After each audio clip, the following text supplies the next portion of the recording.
Did you know Nightwing died and became a secret agent?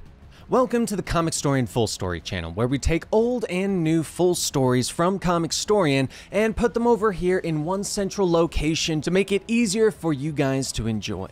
Today we're going to be exploring Grayson and Nightwing Rebirth. A quick recap of important things to know. During the Forever Evil event, Dick Grayson was seemingly killed and his identity was revealed to the world. This made it so that he could no longer be Nightwing, and instead became a secret agent in the Grayson storyline. After that, we'll move into Nightwing Rebirth and cover the story of his return, known as Better Than Batman. I hope you enjoy. Richard Dick Grayson had two loving parents, and he himself was the model child. Loving, caring, and when it was his mother's birthday, he even picked out the best gift for her. But of course, he wouldn't tell his father. It needed to be a secret to both of them. You see, the Graysons were a well-known circus act in the Haley Circus, so Richard's days were filled with fun and excitement. And on the night of his mother's birthday, Richard sat outside of his parents' trailer, and he listened as his mother opened the gift. It was a golden bracelet with two robins kissing on it. It was perfect, and she loved it. He just sat outside the trailer smiling as he heard them talking about how perfect of a gift it was. But that night, tragedy struck for Richard, as it does with most superheroes. The circus was tapped on funding, and because of this, they skimped on the safety precautions. Both of Richard's parents fell to their deaths in front of the entire audience, and in front of Richard himself. And the audience, though, was Bruce Wayne, and he saw the terror in the young boy's eyes as his entire life washed away that day. So he took a special interest in Richard that day, and he followed him for the next 2 weeks. The death of his parents was placed on a man who failed to properly set up the safety precautions, and Richard went on a warpath looking for that man, the man named Tony Zuko. But Batman watched from a distance as a young Richard ran in, risking his life to get his revenge. And on one night in which Richard would have received a bullet to the head, Batman leaped in to rescue him. He then brought Richard to the Batcave that night, and Richard put it together. Batman hadn't been following Zuko. He had been following Richard to protect him. And Batman didn't deny it. As a matter of fact, he removed his cowl, revealing to Richard that he was Bruce Wayne. He then offered to help train Richard to fight against Zuko, to turn his rage into a true passion and something that could protect Gotham City. So they spent the next few months turning the acrobat Richard Grayson into the superhero sidekick of Batman. And on one fall evening, Bruce Wayne walked over and he saw Richard doodling designs for his costume. But Bruce agreed that the designs that Richard had drawn didn't work. They didn't speak to him as a person. And that's when Richard saw two robins flying nearby. Bruce told him, the robin is a sign of hope and rebirth in some cultures, almost a sign of growing up. So with that, Robin was born, and he went on to fight with Batman in many battles, and he became one of the strongest allies Batman has ever had. And on the anniversary of his parents' death, he decided he wanted to remember them, but he wasn't sure how. It was Alfred Pennyworth that recommended that he remember them by living up to his namesake, the Robin. So every year on the anniversary of his parents' death, he lives his life to the fullest, to remember the good times.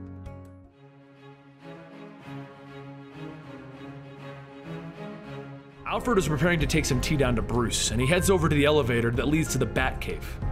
He looks at a picture of Dick and Bruce, and he reminisces about it. Was it really that long ago, Master Dick? Doesn't seem like it was. As he gets into the elevator, and he begins to try and call it, he says to himself that they've lost too many. First Damian and now Dick. It's enough. And then he stands there for a moment before he realizes that the elevator isn't moving. So Alfred calls Bruce over the intercom and he informs him of his predicament, to which Bruce simply responds, "It's okay, Alfred. The cave is having some issues and the cameras are down too. Go ahead and go back to the mansion. I'll be fine in here. I'll fix it."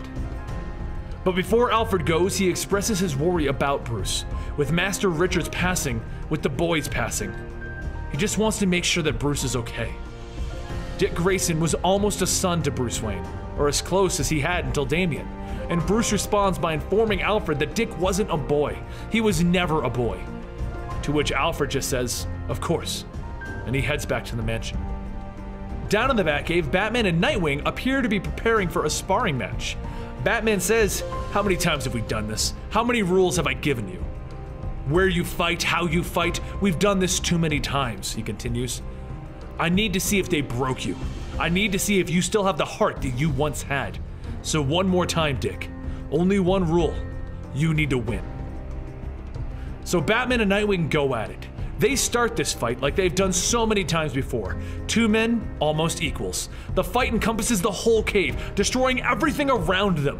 And Batman says, "You let them take you. You let them reveal your secret." And Nightwing just responds, "You weren't there." But Batman continues, "You let them turn you into a bomb and kill you. Before Luthor revived you, you let everyone watch you die."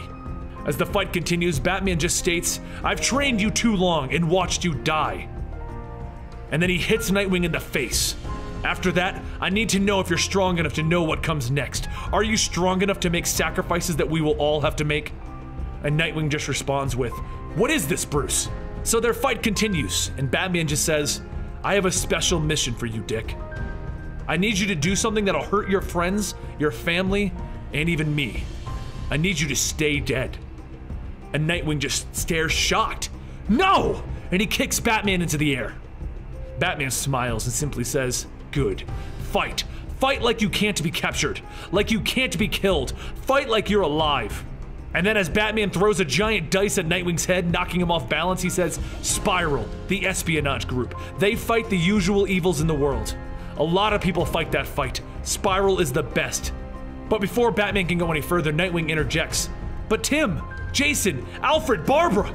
But Batman just keeps going. "A lot of people fight that fight. Spiral is the best. I know this because of how long it took me to figure out that they were doing everything behind my back." And Nightwing just states, "I can't. They're my family, Bruce. Our family." But Batman just keeps going. "They're hunting masked heroes. They want our identities, who we hate, who we love," as he smashes Nightwing into the Batboat. And Nightwing adds, "After Damian, I can't do this to them. I just can't." But Batman just keeps going. "We can't let them do this. You can't let them do this." But Nightwing continues to argue, "I'm alive, Bruce. I'm alive." And Batman responds with one word, "Good," as Nightwing tosses them both off of the catwalk and onto the classic Batmobile. Nightwing just says, "How can you ask me to do this? Me?" And Batman responds with, "If they know our secrets, we can't fight. How many people will die if we can't fight? We need an inside man. We need you, Dick. They'll come for you, a masked man without a mask." Batman just asks one more question. "Why do we fall, Dick? So that we can learn and get back up." But Nightwing just says, "No," and he peels off his mask. "No, that's not true. We fall because someone pushes us." And Dick Grayson stands back up as he finishes.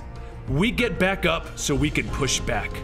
As their fight comes to its end, Batman says to Dick that he's the only one who can do this. None of the other heroes have this in them. Spiral would just use them to get to the rest. And Batman finishes, "I know I'm hurting the family, but this has to be done." And Dick responds yelling, "After this, it'll never be the same. Between us, it can't be the same." And then they exchange a few of their final blows, with Dick just saying, "I'm not a boy." Bruce falls to the ground, finally taking his cowl off. And he says, "That's enough." And Dick responds with, "No, it's never enough," finishing his statement with, "One rule, I win." Bruce responds with the final word, "Good," bringing the fight to a close. From there, Dick Grayson went to go work for the agency known as Spiral as Grayson. Spiral is trying to find every superhero's secrets out so he can use them against them. But Grayson is there to be the inside man and keep this from happening.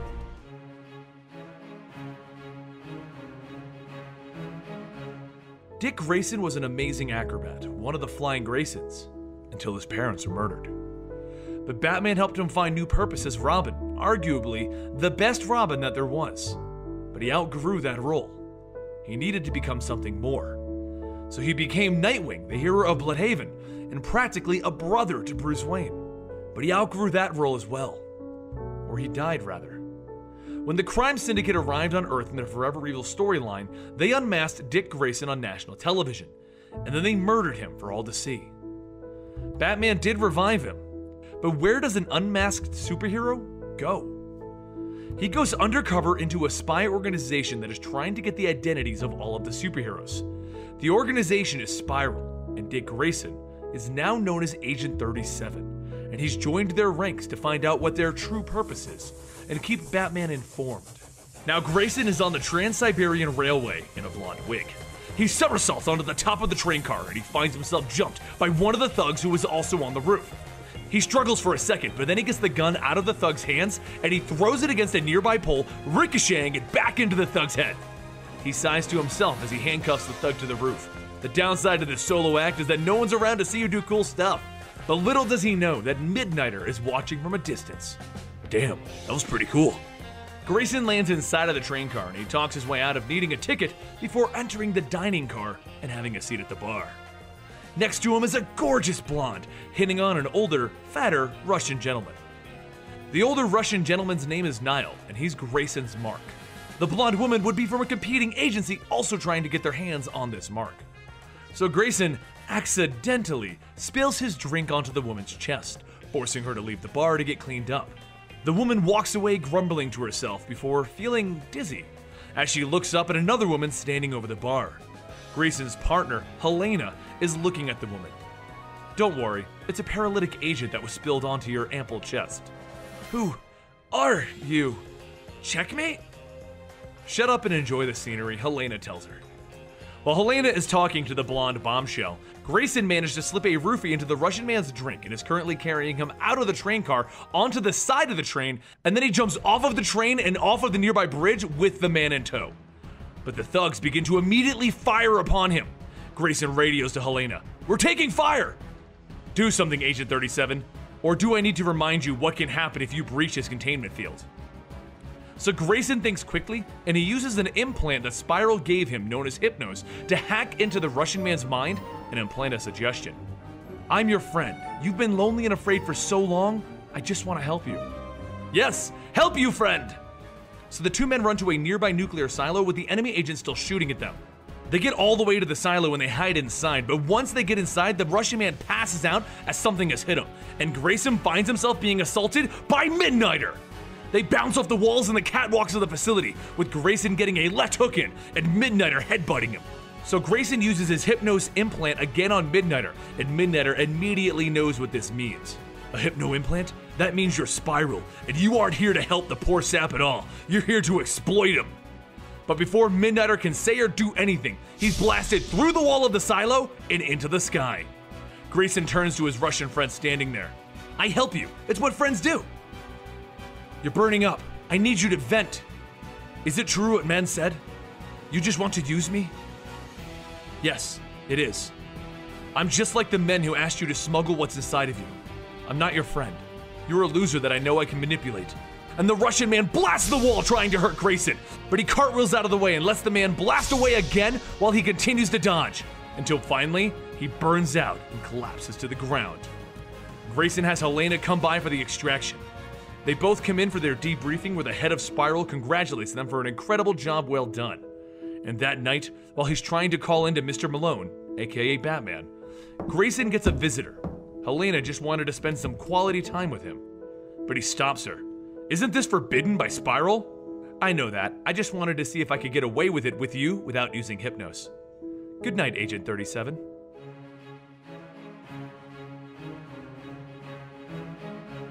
Our story opens up on Helena training the newest set of recruits at the St. Hardin's finishing school. Today's lesson is how to fire a crossbow into the head of an enemy. When out stumbles the Hood, one of Spiral's many agents. As he collapses on the ground, he cracks a joke that Matron Bertinelli looks lovely today. Meanwhile, Batman is busy battling against the Cycles of Violence, a low-level biking gang. "Mr. Malone, this is Birdwatcher. This line is secure. Is this a bad time?" Batman tells him to hold on while he jumps over the biker, kicking him off the bike and forcing it to crash. "Are you safe, Birdwatcher?" "I'd say I'm pretty good for a dead man. How's Gotham?" "Chaotic, insane, beautiful. And your funeral was nice. How did Al, the butler, take it?" "In Red Riding Hood?" "Birdwatcher, Dick. The longer we stay in this line, the more likely they'll intercept it."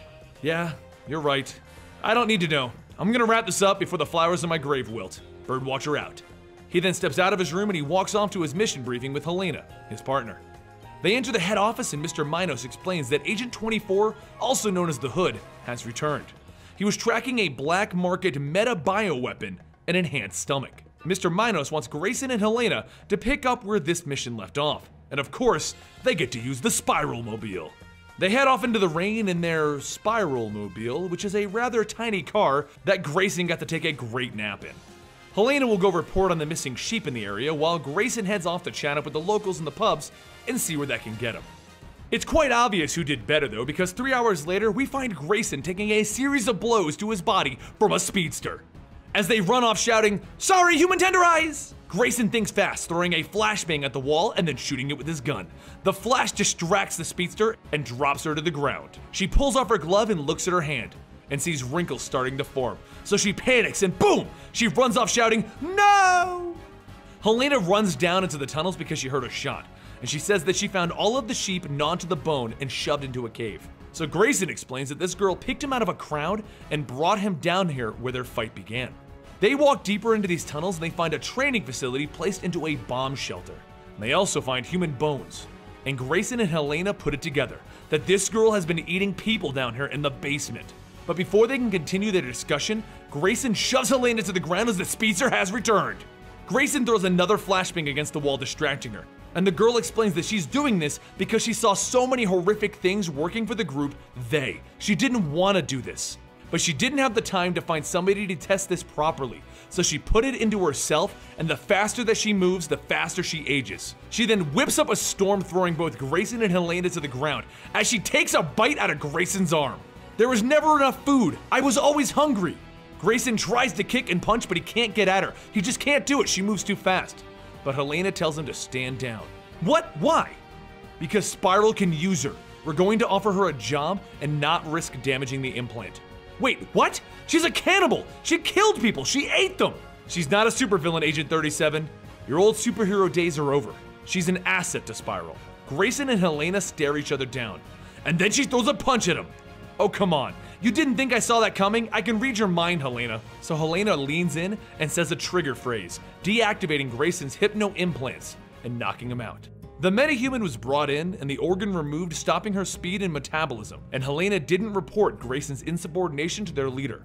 While not happy with what happened, Grayson will have to deal with it while he remains undercover, and as we go to the secret offices of Mr. Milo, we get a better scope of Spiral's plans.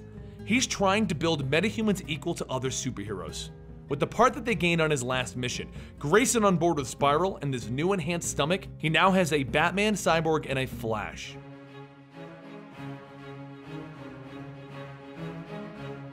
Our story begins with us looking down the barrel of a gun. The man that we are looking at is Barton Tar, and he has another enhanced organ the Spiral is trying to get his hands on. Enhanced eyes. But since we're looking down the barrel of a gun, we know that this doesn't end well, as the assassin, the Old Gun, kills Barton and takes the eyes. Old Gun has no eyes of his own, and he was hoping to put them into his own head. But instead of eyes, the sockets where his eyes should be are linked to the barrels of his guns. What the guns see, he can see. So Agent 37, also known as Grayson, and his partner Matron are tasked with retrieving the enhanced eyes. But due to the importance of this mission, and just how fragile the package is, they'll have additional partners, Agent 1 and Agent 8. After Grayson gets a little close to Agent 8, all four head off to their mission. So Grayson walks into the restroom with Old Gun draining his lizard next to him, and then he turns to Old Gun and tells him, "Looks like you're about done. You got a problem, pal?" "No problem." And with that, Grayson grabs his line and tackles the Old Gun, pushing them both out the nearby window and out of the building. Grayson smiles as he sees that his line is attached to a helicopter nearby, being piloted by Matron, and he already has their target. Looks like it'll be a fast and easy mission. But Old Gun uses his guns to shoot the line, dropping them both to the nearby rooftop. As they both recover, Agent 8 takes a sniper shot at Old Gun, clipping him in the neck, so he spins around and fires a gun at her, and then one at the helicopter, damaging it. With the helicopter going down into a burning wreck and Matron bailing out, Grayson pulls his gun on Old Gun. But Grayson has been trained to never use a gun by Batman, never kill an enemy, regardless of what Spiral wants him to do. "Please, I don't want to do this. Think about your boys. Haven't the guns done enough?" And Grayson lowers his gun slowly, but Old Gun doesn't lower his until he gets hit in the neck by Agent 1. "Dick Grayson, you're an idiot. The two of them escape the area with the authorities coming, and Old Gun also escapes. And back at the base, Agent 8 slaps Grayson for not taking the shot. What kind of an agent lowers his gun? Spiral doesn't care about his previous life. Nightwing, Wing Knight, or some bird, whatever he was. He's Agent 37 now, and they need him on point. "You're all like Batman," she exclaims, little boys under little masks crying about their dead mommies. So Grayson calls up Mr. Malone, or Batman as he's better known, on their secure line, and she informs Batman that Agent 8 knows his identity along with the rest of Spiral, and then he asks for any information on this Old Gun guy so that he can track him down. And Batman tells Grayson that the Old Gun's real name is Christoph Tanner, and he has a son enrolled in preschool that's starting this fall. Realizing that this is the reason the Old Gun wanted his new set of eyes, Grayson goes to the school alone, where he easily finds Old Gun on the roof looking down at his son through the barrels of his gun. He approaches him and he tells him that his son is going to be in class 118 in Miss Santalou's room. Old Gun then turns his guns to Grayson. "I get it, guns make things go faster, but what's the rush?" Grayson says, not even ready to defend himself, so Old Gun lowers the pistols. He then throws Grayson the box with the enhanced eyes. "The doctor said they won't work for me, so here, take them. Before we do what we gotta do, can I meet my kid?" "Sure, go for it." But that's when a bullet hits Old Gun, dropping him. Grayson screams out, "No!" And over his radio, he hears Agent 8 and Agent 1 report in. They followed Grayson. They congratulate him for a job well done, though next time, he should get the entire team involved. But Old Gun isn't dead, and he turns to where the shot came from, and he shoots Agent 8 in the head, with Grayson once again screaming, "No!" Old Gun then falls, dead into the schoolyard in front of his own son, and Agent 8 falls down onto the roof dead.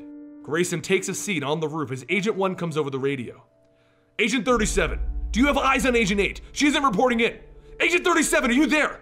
Agent 37! And Grayson, with a very stern look, just responds, "That's not my name." Back at Spiral headquarters, Mr. Midas calls in Matron to report that he's getting a pirated signal.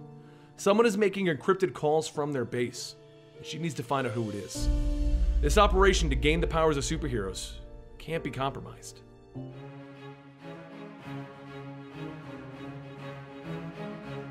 Fire burns from the back of the plane as Grayson and Midnighter argue over a dying woman giving birth.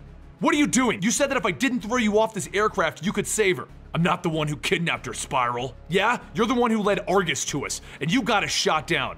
That's when Helena from the pilot seat chimes in. "The Argus EMP hit everything. Not only are our engines down, but all of our systems aren't responding. So are you gonna help her or not, Midnighter?" "Shut up, Grayson. I have the head. Just hold her still." Grayson looks down at the poor woman, worried. He knows this isn't going to end well, and the fact that they're going down isn't helping the situation. As smoke fills the air around them, Midnighter tells the woman to push. He can get the baby still. Then that's when the ship hits the ground, hard, and Grayson realizes how this story is going to play out. "No, no, no, no, I'm losing the mother! I'm losing the mother! No!" As they take into account all of the supplies that they have, Grayson is holding the crying baby. Helena tells them the bad news. The closest town is 200 miles south of their position, across the empty quarter, a desert with a hot and blazing sun. "We're dead," Midnighter says, comforting. "We're not dead," Grayson tells him. "I found formula and bottles in the mother's things. Plus, we have some water and a few MREs, Helena tells the group. "It's not enough. We're dead," Midnighter says, once again reassuring his group. "If we're dead, she's dead," Grayson says, looking down at the baby. "So we're not dead. We walk." And he starts the trek across the desert. Day 1, there isn't any talking, but as the sun beats down on our heroes, Midnighter does drop his leather jacket. Then Helena hits the ground, and he goes to help her up, discovering that she was injured in the plane crash. Day 2, Helena's injury starts to get worse, and they are already hitting the end of their water supply. But Grayson won't give up. This child has to make it. That night, over their campfire, Midnighter explains the situation. The child has the heart. It's full of energy. Spiral and Midnighter have been looking for metahuman enhancing organs for their respective organizations. This child has the one that they all came for, a metahuman enhanced heart. Grayson and Helena's mission is to get the child back to Spiral, but as Midnighter tells him, "Give me the child. With that energy we can survive this, and we can make it all the way back. Give it to me, or I'll take it from you, and I'll win. I can see what's coming, remember? I can fight with your style," Midnighter tells Grayson, but Grayson ignores him. That's when Helena takes a knife to his throat. "Yeah? Did you see that coming?" Grayson just sits there holding the child. "Shh, baby girl." Day 3, Helena's injury gets the better of her, and she falls down in the desert. Grayson runs over and he tries to give Helena the water, but she stops him. The water is for the baby. Promise me that that water will only go to the baby, she says. We went for her. We took her. It's all her. You have to get her back, Dick. So Grayson takes his shirt off and he pitches a tent for Helena, allowing Grayson and Midnighter to continue on. As the sun begins to set, Midnighter taunts Grayson once again. You think you're so high and mighty saving that child? What do you think Spiral's gonna do with that child when you bring her back? You don't think they'll let her keep the heart, do you, Grayson? Grayson spins around and cold clocks Midnighter. Hurry up. There's a lot ahead and you're slowing us down. Day 5 is just Midnighter taunting Grayson. We should fight. And Grayson ignoring him. Day 6 is Midnighter continuing. We should fight, so I can win and take the baby. Day 7, even Midnighter is getting tired of himself. We should. And he falls in the desert. Dick Grayson, I have enhancements, I have powers. What do you have? And Grayson leaves the water for Midnighter. I have her. As of day 8, it's only Grayson and the child, and he tells a story. A story about his dreams as a child. Day 9, he keeps telling that story, but he is finally beginning to lose himself to the heat. And day 10? Well, day 10, Grayson went as far as he could, and he collapsed, holding the baby up still. That's when a nice couple happened to cross him. He made it. He was rescued, and so was the child.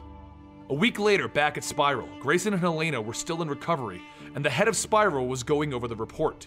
He was sad that they lost the heart. Supposedly, it was lost in the crash and it's unrecoverable. Oh well, on to the next enhanced organ. But the truth is, the child is fine, being raised by a loving family elsewhere, and the heart is still with that child.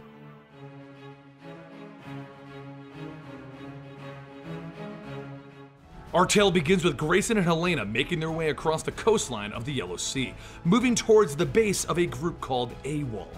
They are a collection of deserters from various criminal organizations pulling heists for personal gain. But as they get closer, a giant killer whale attacks them. Orca! Grayson shouts out, pulling Helena out of its path. But then he sees what he's actually fighting. Let me modify that! Zombie orca with legs! Helena explains that they are actually security nanocytes and they're attached to whatever is nearby when they lack a human host. Grayson hits it with a bolt from his crossbow and he watches it fall into the ocean. Return to the ocean and swim free, Willie! The two of them come over the ridge and in the base of the group AWOL, where they see everyone as dead. Grayson walks through shutting the eyes of the dead soldiers in shock at what's happened to them, and he asks what this brain does that could cause this to happen. Helena tells him that they don't know what the brain does, just whispers and rumors about its abilities. But off in the distance, Midnighter is watching them, and while he can't see their faces because of their spiral hypnos devices, he does know Grayson's ass anywhere. Helena takes one of the few survivors as she begins to dig around in his head using her hypnos to search his mind for answers.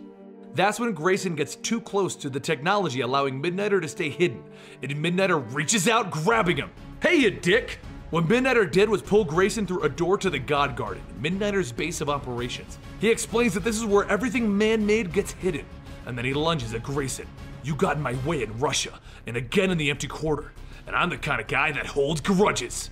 I'm on a mission and I don't have time for you, you goth club bouncer, Grayson replies as he jumps into the air and throws a baton at Midnighter. Midnighter catches it and replies, that's funny, I was on a mission too, to keep superhuman organs out of the hands of a spy organization called Spiral.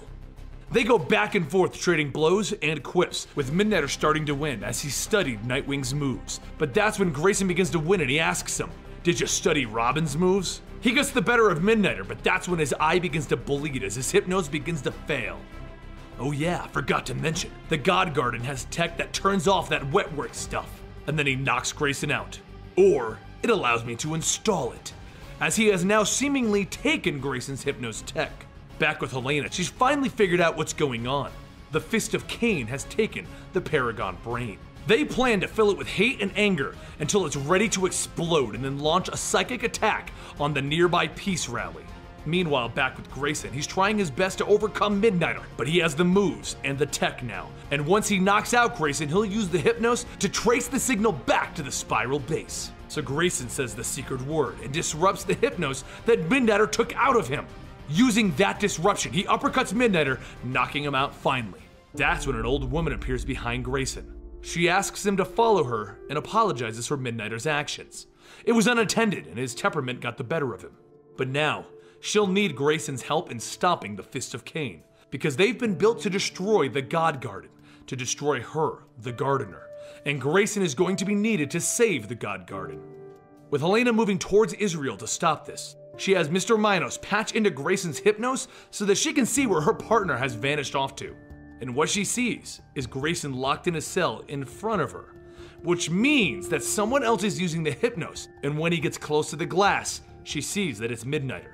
So she has an idea to link up Grayson's implant, which is in Midnighter, with her implant so that she can show Midnighter what's about to happen and get him on board, because he's the only one that can save Grayson now.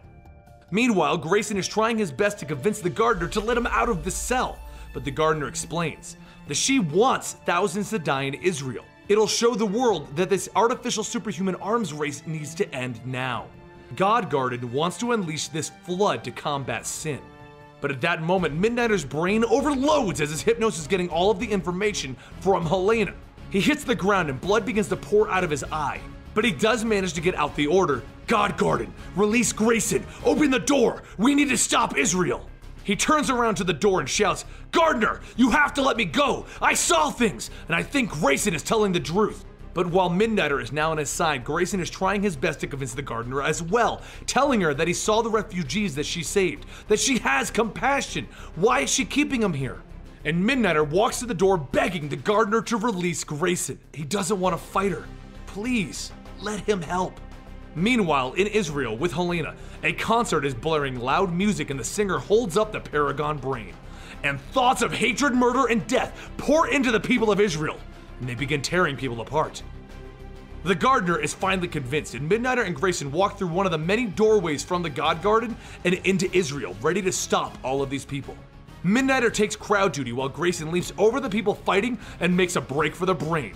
But just as he gets close, he sees Helena coming for him as she's been affected by the device, shouting, Agent 37, you abandoned me, you left me, I hate you, I'll kill you. He pushes her back as she reaches in to kiss a surprised Grayson. There, that cleared my mind, she tells him. I'll disarm the crowd, get the brain. Even more confused, Grayson jumps back in. Sure, I'll keep clean thoughts going. He jumps back onto the stage and he kicks a knife away that Midnighter tried to throw, telling him, no one gets killed. And then he begins to drop the leader and his goons on the stage one at a time. But while that's going on, Helena finds herself overwhelmed, and that's when the director of Spiral appears in front of her, shooting the man off of her. She just surprisingly asks, Director Minos? Back on stage, Grayson gets ready to smash the device holding the brain, and he holds it over his head ready to smash it when he realizes that he needs to feed it positive emotions instead. It's the only thing that he can do to end this. If he just breaks it, the entire world will be stuck with thoughts of hatred. So he thinks about everything that he has, his family, his safety net, and he changed the Paragon's mind. Grayson walked back into the debriefing where Mr. Minos congratulated him for a job well done, and he wished that he could have been there. As he said that, he and Helena shared a look. Back in God's Garden, Midnighter tells the Gardener that he's done with this mission. He can't work for someone with a hidden agenda. He isn't Grayson.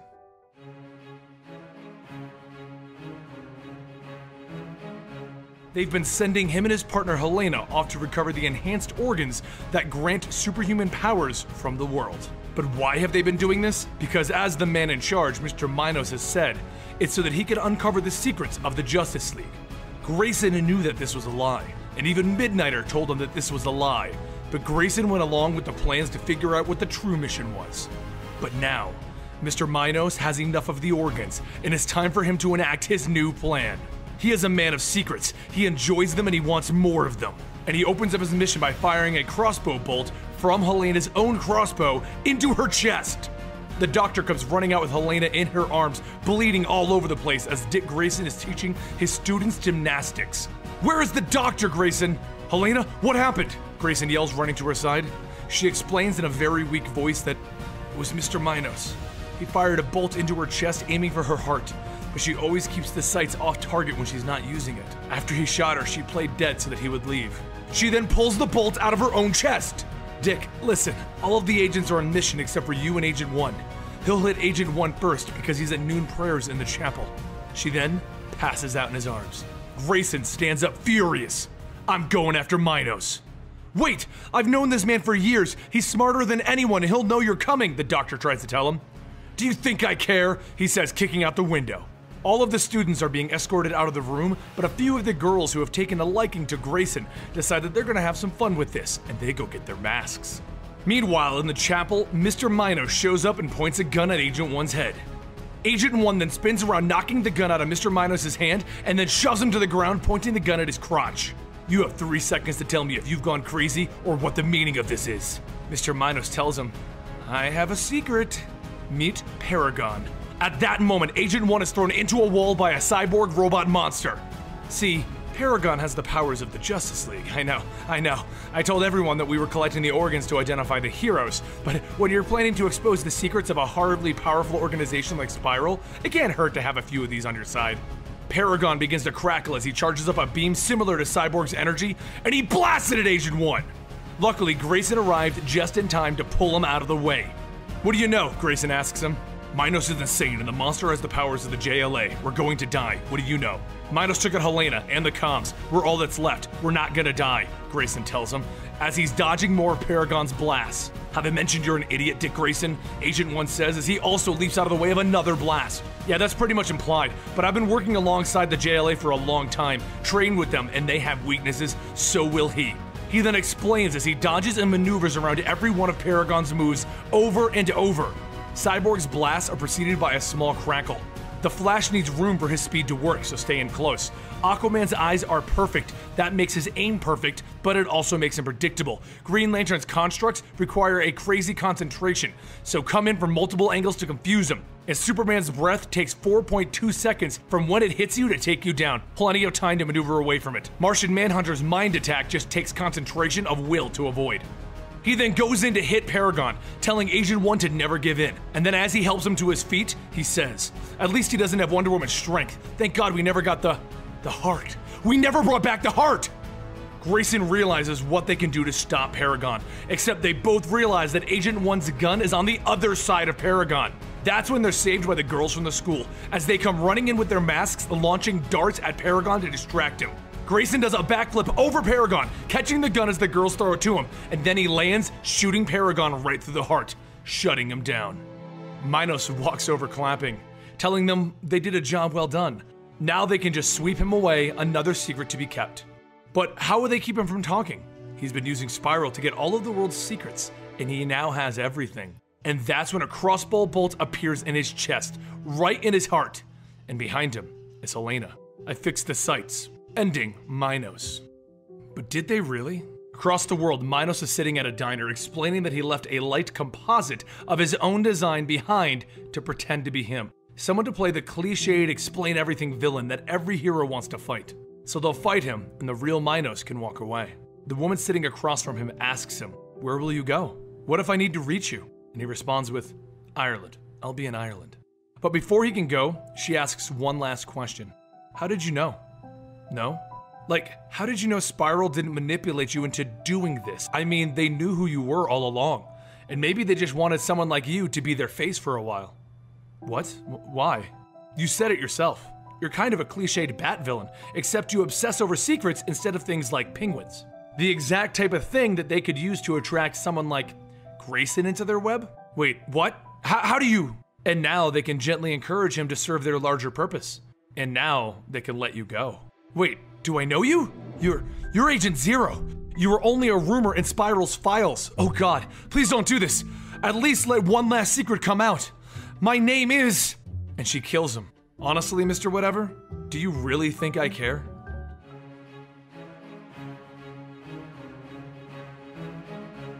This is during the period in which Batman had amnesia, and with no word from home base, Grayson stayed with Spiral trying to figure out what his next move was. Because every time that he would call up and ask to go home, he got no answers. Meanwhile, elsewhere, Helena, the now leader of Spiral, gets a report that Agent 37, also known as Grayson, has been seen killing other agents around the world. The organization that controls Spiral from the shadows informs her that it was done with the same weapon that Grayson uses, so it has to be him. Over in a museum, Grayson breaks in with Tiger, another agent of Spiral, to conduct their current mission, to retrieve a large rock of kryptonite and deliver it to the buyer. Grayson lets Tiger drop the guard, and he throws on his suit. With it giving him a series of problems, he asks Tiger, "Am I straight?"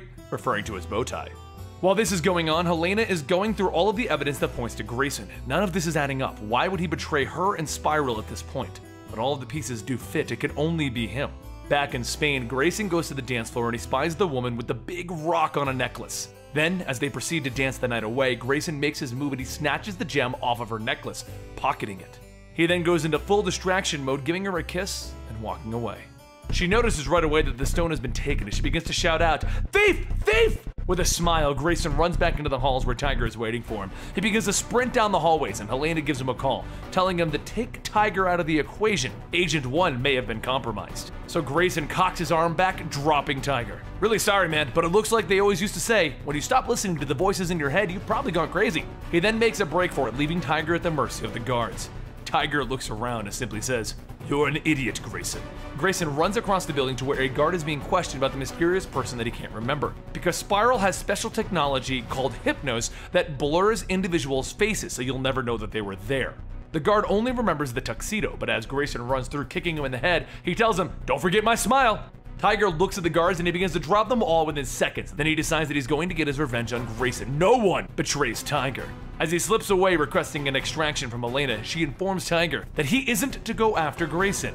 Without much more to go on, Grayson makes his way to the drop-off point to meet the buyer. Helena still hasn't told him what's going on, and as far as he's concerned, Tiger is the compromised agent, and he's now been handled. But when he gets to the drop-off point, he sees one person who should never have kryptonite, Lex Luthor. He is the drop-off. Grayson smiles at him. "Do you really think I'm going to turn this over to you, Luthor?" And Luthor explains that ever since Forever Evil, I've been a member of the Justice League, and I'm doing my duty to acquire all of their weaknesses to remove them from the playing field. But Grayson doesn't believe it. Why would Spiral deal with him? Lex explains, "Who do you think invented the Hypnos technology that they stole and re-engineered? The technology that allows them to remain hidden and talk telepathically. I have the next phase of it, complete body control." He then demonstrates by taking control of Grayson's body, forcing him to almost grab the waitress's butt next to him. Realizing that he can't win against this, Grayson throws coffee into Lex's face and he jumps off the side of the cliff onto his own ride, which is hidden right there. Even with Lex's drones chasing him, he rockets into the night sky. He tries to call up Helena to report and ask what's going on, and she doesn't answer, leaving him to assume that everything that he thought was going on is wrong. And he wrongfully dropped Agent 1 back in the museum. So he has Spiral HQ give him Agent 1's location, and he begins to head over to that direction. Agent 1 during all of this is beneath Rome, Italy, in a burial room filled with skulls. He's snooping around on his current mission when out of nowhere Grayson appears above him and begins to strangle him. Tiger hits the ground in pain and the fake Grayson drops behind him asking, "Who am I?" He begins to beat down Tiger with his batons until Grayson sees himself. "You know, I've never really seen myself from this angle. No idea what all the fuss is about. Let me guess. Clayface?" The two Graysons begin to battle it out, with Grayson trying to guess who the fake Grayson really is. As they begin to battle, he asks, "Do you ooze? Because if you ooze, you're Clayface." And then he knocks the faker back, and he sees no ooze. "Gotcha, so no Clayface. And you're talking in complete sentences, so that kind of rules out Killer Croc in a good mask." Then Grayson jumps in, kicking himself in the face. "Wait, I got it.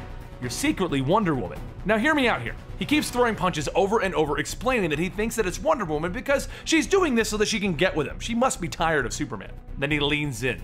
How about a kiss? And he headbutts the evil doppelganger. The doppelganger hits the ground and Grayson smirks. "Damn, I headbutted myself. Might be a metaphor for every girl that I've dated." But at this time, the doppelganger decides to start playing the talking game. Barbara might agree, or Corey. Grayson is thrown off. "What did you say?" The doppelganger gets back up and begins swinging. "How about I guess who you are? Are you Robin? Nightwing? Agent 37? The fight continues and Grayson is starting to get mad. "Who is this?" They know everything about him. He finally has had enough and he runs in furious, so the doppelganger throws his Hypnos into a loop, forcing him to hit the ground. You don't understand these Hypnos at all, do you, Grayson? You can be made to see whatever they want you to see, and you didn't even see yourself losing. In the vertigo state that he is in, Grayson gets up and he approaches himself. But there's one secret weapon that very few people know about, and Helena has used it on him before. The kill command for the Hypnos. And this person has that kill command. The doppelganger says it. And then Grayson hits the ground, confused and disoriented. And the doppelganger looks over at Tiger to see him ripping the Hypnos out of his own eyes, allowing him to see the truth, the person behind this whole plan. Agent 8, his partner that died. Tiger and Grayson reported in the next day to Helena. Tiger told her that he pulled out his Hypnos and he saw who it was. Maxwell, Lord of Checkmate, trying to ruin Spiral from the inside. And since he was the only one to see who it truly was, no one questions him. But Grayson is fed up with this. These little games that these spy organizations play are stupid, and he's tired of it all. He completed his job, and now he can't even contact Batman. So he tells Elena that he's done and he's leaving, and he walks out of the office. In his room, he grabs his comm, his only communication with Batman, and he tells him, "I'm coming home, and I hope you can read this." It's time for Grayson to go back to Gotham after everyone has assumed that he's dead to find out where Batman is. Agent 8 slipped away and reported that Tiger was going to say what she told him to. She knows that he will. And Dr. Netz, the doctor who works for Spiral, tells her, "Good, the plans are working."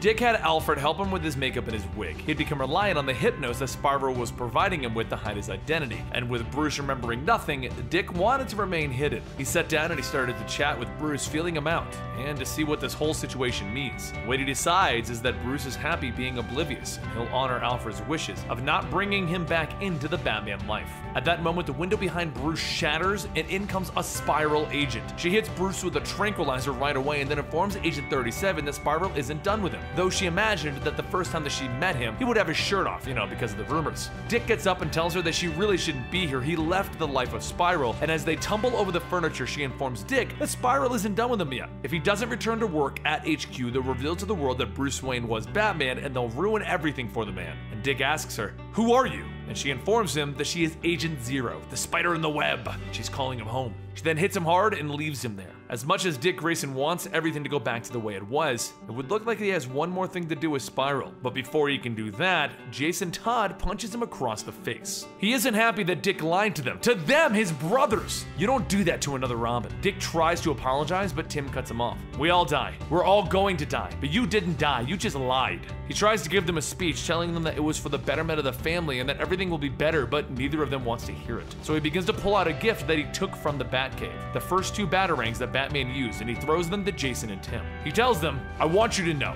Really, I need you to know. Everything we've been through together, all of that never left me, never will leave me. Knowing you guys are behind me is more important than anything. I'm not just another fellow disciple of the Bat or whatever. Tim, Jason, I'm your brother." Jason stops him. "Wait, are you using that And Tim cuts him off. "Shh." So Dick moves on to the next person on his list, Barbara Gordon. He had something with her, though they've never really fully explored it. He tells her that he's sorry, so sorry, but she doesn't want to hear it. She knows he did it because Batman asked him, and even when she recognized him, he didn't tell her that it was him. She jumps off the bridge that they are on to get away from Grayson, and he jumps off after her without even having a rope. In the end, she caught him. She'll always catch him. "Barbara, it was you and me in the very beginning. Remember that, okay? Everything else, the evil villains, the Batmen, the world's on the brink, 1,000 dangers and horrors streaming and knocking me down, strangling me, killing me. I swear it doesn't matter because I always come back to you, to you."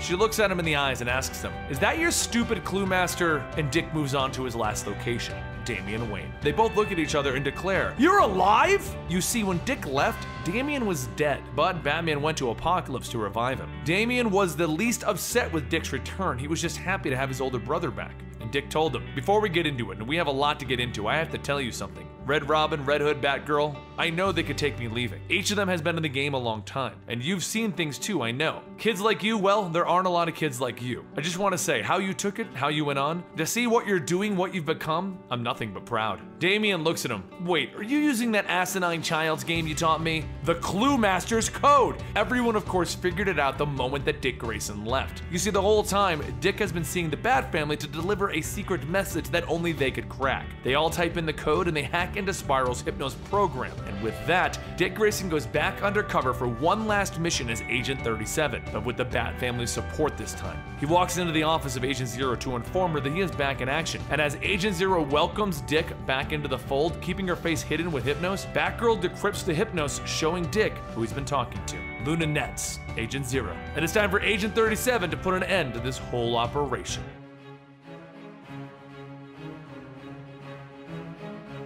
Helena, the director of Spiral, is standing next to him. "I would like to welcome you back and formally apologize for the incident with Lex Luthor. If I had known that he was working for Argus, I never would have arranged that deal. I would also like to assure you that Spiral is not capable of controlling a person through their hypnos. Your privacy and integrity are our utmost concern." "Privacy and integrity, huh?" Grayson says as Dr. Netz is inspecting every vital part of his naked body after he returned from going AWOL. "Ah!" the doctor exclaims. "I have found a tracer!" No, wait. It's a mole. Once he's deemed safe for work, he pulls his pants back on and he's told that his next mission is to assist Agent 1. The two men board a ship for passage to their location, and midway over the ocean, the dread pirate Tiger Shark tries to commandeer the ship. He walks on board and he thanks the captain for not starting any problems. But then his men tell him, sir, we have a problem. We can't see these guys' faces. You see, the hypnos that Spiral agents use blur their faces to anyone not wearing it, and once they've been discovered, they jump in kicking. Tiger Shark is in shock. What? These clouds move like Batman, and Agent 1 hits a man telling him, I'll take time to nurse the wounds after being compared to a dead man. Grayson grabs a cable and pulls himself up over everyone, telling Agent 1 to have a little respect. The two of them keep beating down the thugs, but then Tiger Shark's sub decides to launch a torpedo at the boat. He figures worst case scenario, he's out a boss and a job. But before he can, other devices arrive, shocking the entire boat and the shark. And with that, Grayson kicks Tiger Shark in the head, ending the conflict. Both Agent 1 and Grayson go below deck, where the captain walks up to them wanting to celebrate with vodka. Once Agent 1 walks away, Grayson calls up Red Robin to get reports. When Grayson returned to Spiral, he had learned that Agent 0, the woman behind everything, was Luca Netz. They can't trace much of her, except that she is somehow related to the Dr. Netz, who also works there,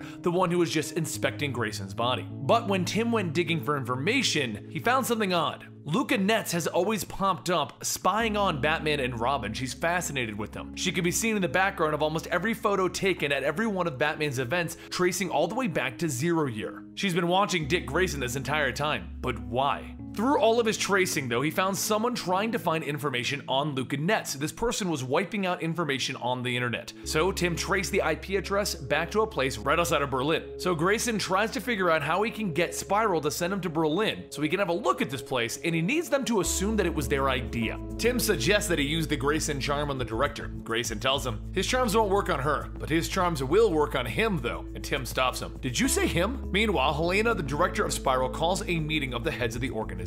She tells them how it is. She will be stopping Checkmate, God Garden, and anyone else who endangers her agents. If any of them get in her way, she'll be dragging them into the light. She then suits up and heads outside where she gets a report. The God Garden opened up a door into Berlin, Germany. Over in Berlin, a mostly robotic girl named Maxine teleports in with news that there is a building being used for human genetic experiments. Ladytron, as she prefers to be called, heads over there to stop these experiments. Grayson and Agent 1 are watching from a safe spot as members of God Garden are moving in. And then Grayson reports back to Helena, who responds to him telling him to remind God Garden that secrets are Spiral's domain. That's it. He got the permission that he needed to break into the building. As Grayson and Agent 1 jump into attack, Midnighter is watching from the distance. Midnighter is the one who arranged the little God Garden arrival, which is how this entire excuse was created. As Midnighter lands in a cafe, though, he takes off his helmet, and Agent 0 herself sees what's going on and reports that she has company. Robotic spiders come in out of nowhere, interrupting Grayson and Agent 1 and Ladytron, so they have to change their focus from their personal battle to destroying the spiders. Ladytron starts asking them to stop, attack the fleshies! But of course, the robot spiders aren't listening, and it's Grayson who asks Agent 1, do these look like Spiral robots to you? Yeah, so why are they attacking us, Grayson? Call the director now. They continue to smash as many of the robots as they can, and Ladytron hits them with sonic screams, but it's not enough as there are dozens of robots. Then Ladytron notices her robotic hand is missing. Hey, enemy agents, I'm pretty sure these things are eating matter to create more webs, because they totally ate my hand.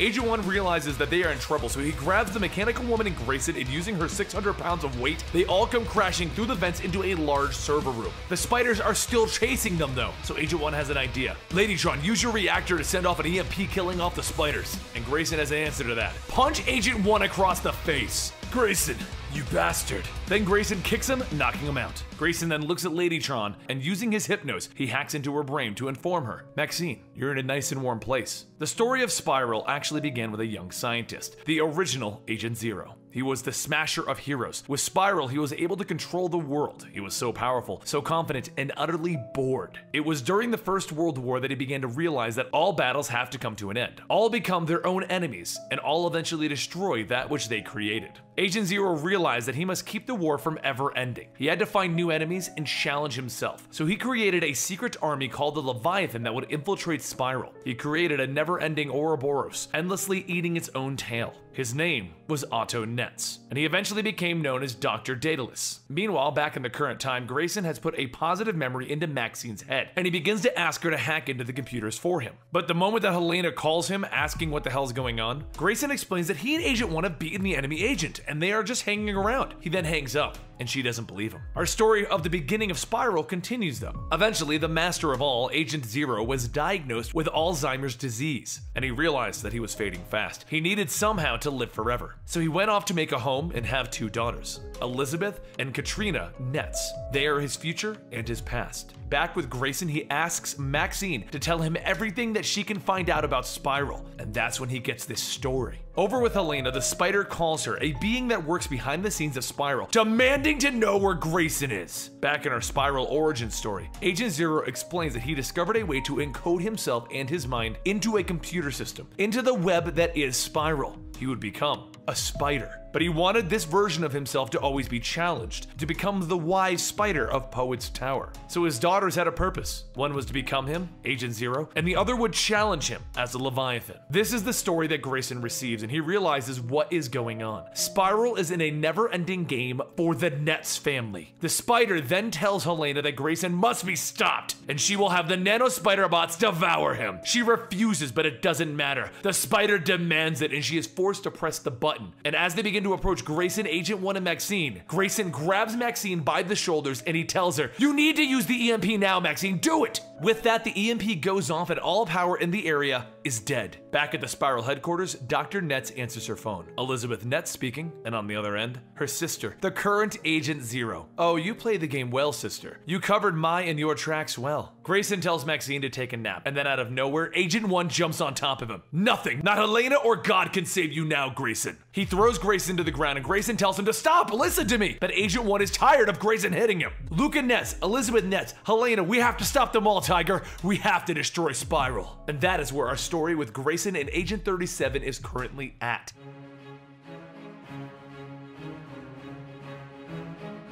In Nice, France, a car is racing down the street where it comes to a sudden stop. A man walks out of the driver's seat and he begins fixing his cufflinks as he walks to the back where a man is handcuffed. The handcuffed man looks at him. "Please, please, please." And Dick Grayson leans down with a smile. "Password? Swordfish! Swordfish!" Dick Grayson puts his prisoner into the trunk and he tells the valet to keep the car handy. He'll be leaving soon. Oh, and don't press the red button, it's a parachute. He walks to the door and he tells them the password. Swordfish. Then he walks inside and he gets behind the bar. Another man walks over asking for a drink. A surprise. He wants something nice. So Grayson jumps out from behind the counter. "Surprise!" And he kicks the man in the face. He puts him into a headlock and he tells him to relay a message to Spiral Command. "Tell Helena that I'm coming for every agent in Spiral. I'm taking them all down and I'm taking Spiral down." He then grabs the briefcase the man had and he makes a break for the exit where Tiger, his partner, is waiting with the car. He climbs inside asking him, "What agent was that?" 7. "He's 30 agents ahead of me?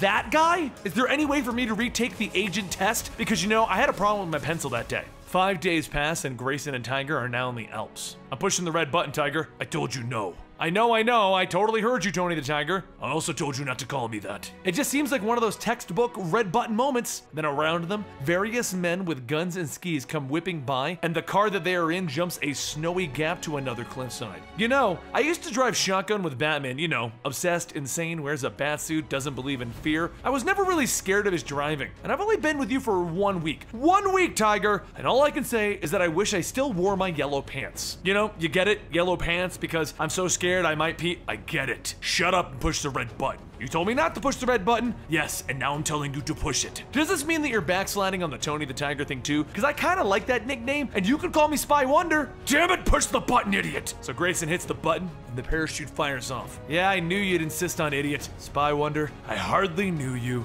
They park the car in the snow, and Grayson gets out asking which agents are these. Tiger tells him, 5 and 19. Oh, come on, is everyone above me? Are there no agents 38 and up? They all had their pencils working on the proper day. Back at the Spiral headquarters, Dr. Netz reports in that they are losing agents all over the place. While they can replace them, Helena has a better plan. Meanwhile, in Greece, Tiger and Grayson drop another series of agents. And this leads to a montage across Georgia, Russia, Mongolia, China, Timor, and Thailand. When Grayson sang his spy song. He's the spy with the face of swirls. He gets all the girls, but he calls them women because girls, though it fits the rhyming scheme, is kind of misogynistic and doesn't show proper respect for the equal sex. Helena is forced to call in the big dogs. the Syndicate. Even Tiger is slightly fearful, because regardless of how good Grayson and Tiger are, the Syndicate is bad news, and it means the end of our hero's journey to disassemble Spiral. Tiger tells Dick that they're not going to be able to complete this mission without help, and they need to find people they can trust. So, Dick comes up with an idea to approach a competing spy agency and ask Maxwell Lord of Checkmate for help. It's time to get Checkmate involved and have them fight Spiral. It's time for the Spy Wars.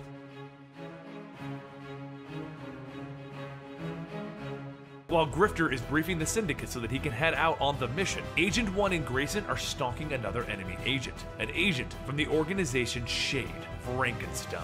Things are going fine until Frankenstein throws undead monkeys at Agent 1. Grayson was talking to him on the radio, and that's when he suddenly hears, "Cree! Cree! Cree!" Please tell me you're just watching Alvin and the Chipmunks. Again, he swings into action and sees Frankenstein charging into his victim while still pinned underneath the undead monkeys. Frankenstein throws Grayson aside, and realizing what they're up against, Grayson activates his new weapon, and he sucker punches Frankenstein with a hard light construct. Tiger throws one on himself, and the two of them begin to hit Frankenstein over and over, pushing him into a wall until they get him boxed in, and then water pours on him and freezes him into place. Then out walks their new partner, Maxwell Lord of Checkmate. He asks for his weapons back, and he agrees that their deal has now been made. They brought him Frankenstein, so he'll help them in their battle against Spiral. The two of them head to Mexico, where they finally sit down and talk a little, and Grayson tells him a story of summer camp. He would be sent to this camp where all of the other students from nearby schools were also going. People who never knew each other would all arrive at the same time. Then they would all magically become best friends within hours, even though they were complete strangers. Something about the fact that everything was new and exciting made those friendships more intense. That's what being a spy is like for him, like summer camp. They both stand up, and Grayson turns to Tiger. "You can call me an idiot now, Agent 1.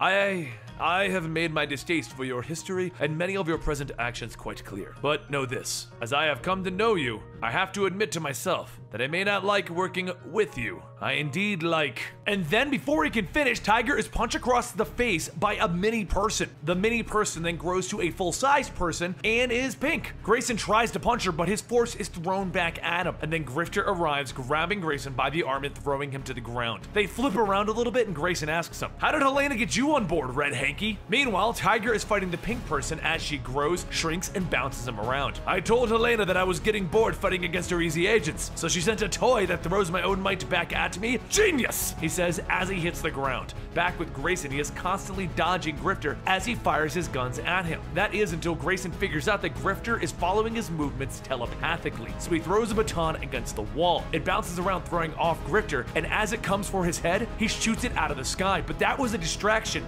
as Grayson kicks him on the side of the head and disarms him. The two of them continue their dance on the roof, and Grayson throws his batons against the walls, bouncing them down ahead of them until he pins down Grifter. Then, after a short while, he shows up with Tiger and his eyes bleeding. He tried to use his Hypnos to read Grifter's mind, but when Grifter resisted, he forced it, and that's when he tells Tiger the news. The Syndicate know all about Spiral, Helena, and Otto Nets and the plan to cause chaos within the world. So why did they come after us? Tiger wants to know. Because Helena hired them, and they want to keep up appearances. The truth is, the Spy Wars are beginning, and it is now Grayson, Tiger, Checkmate, and the Syndicate against Helena and Spiral, and it's about to get messy.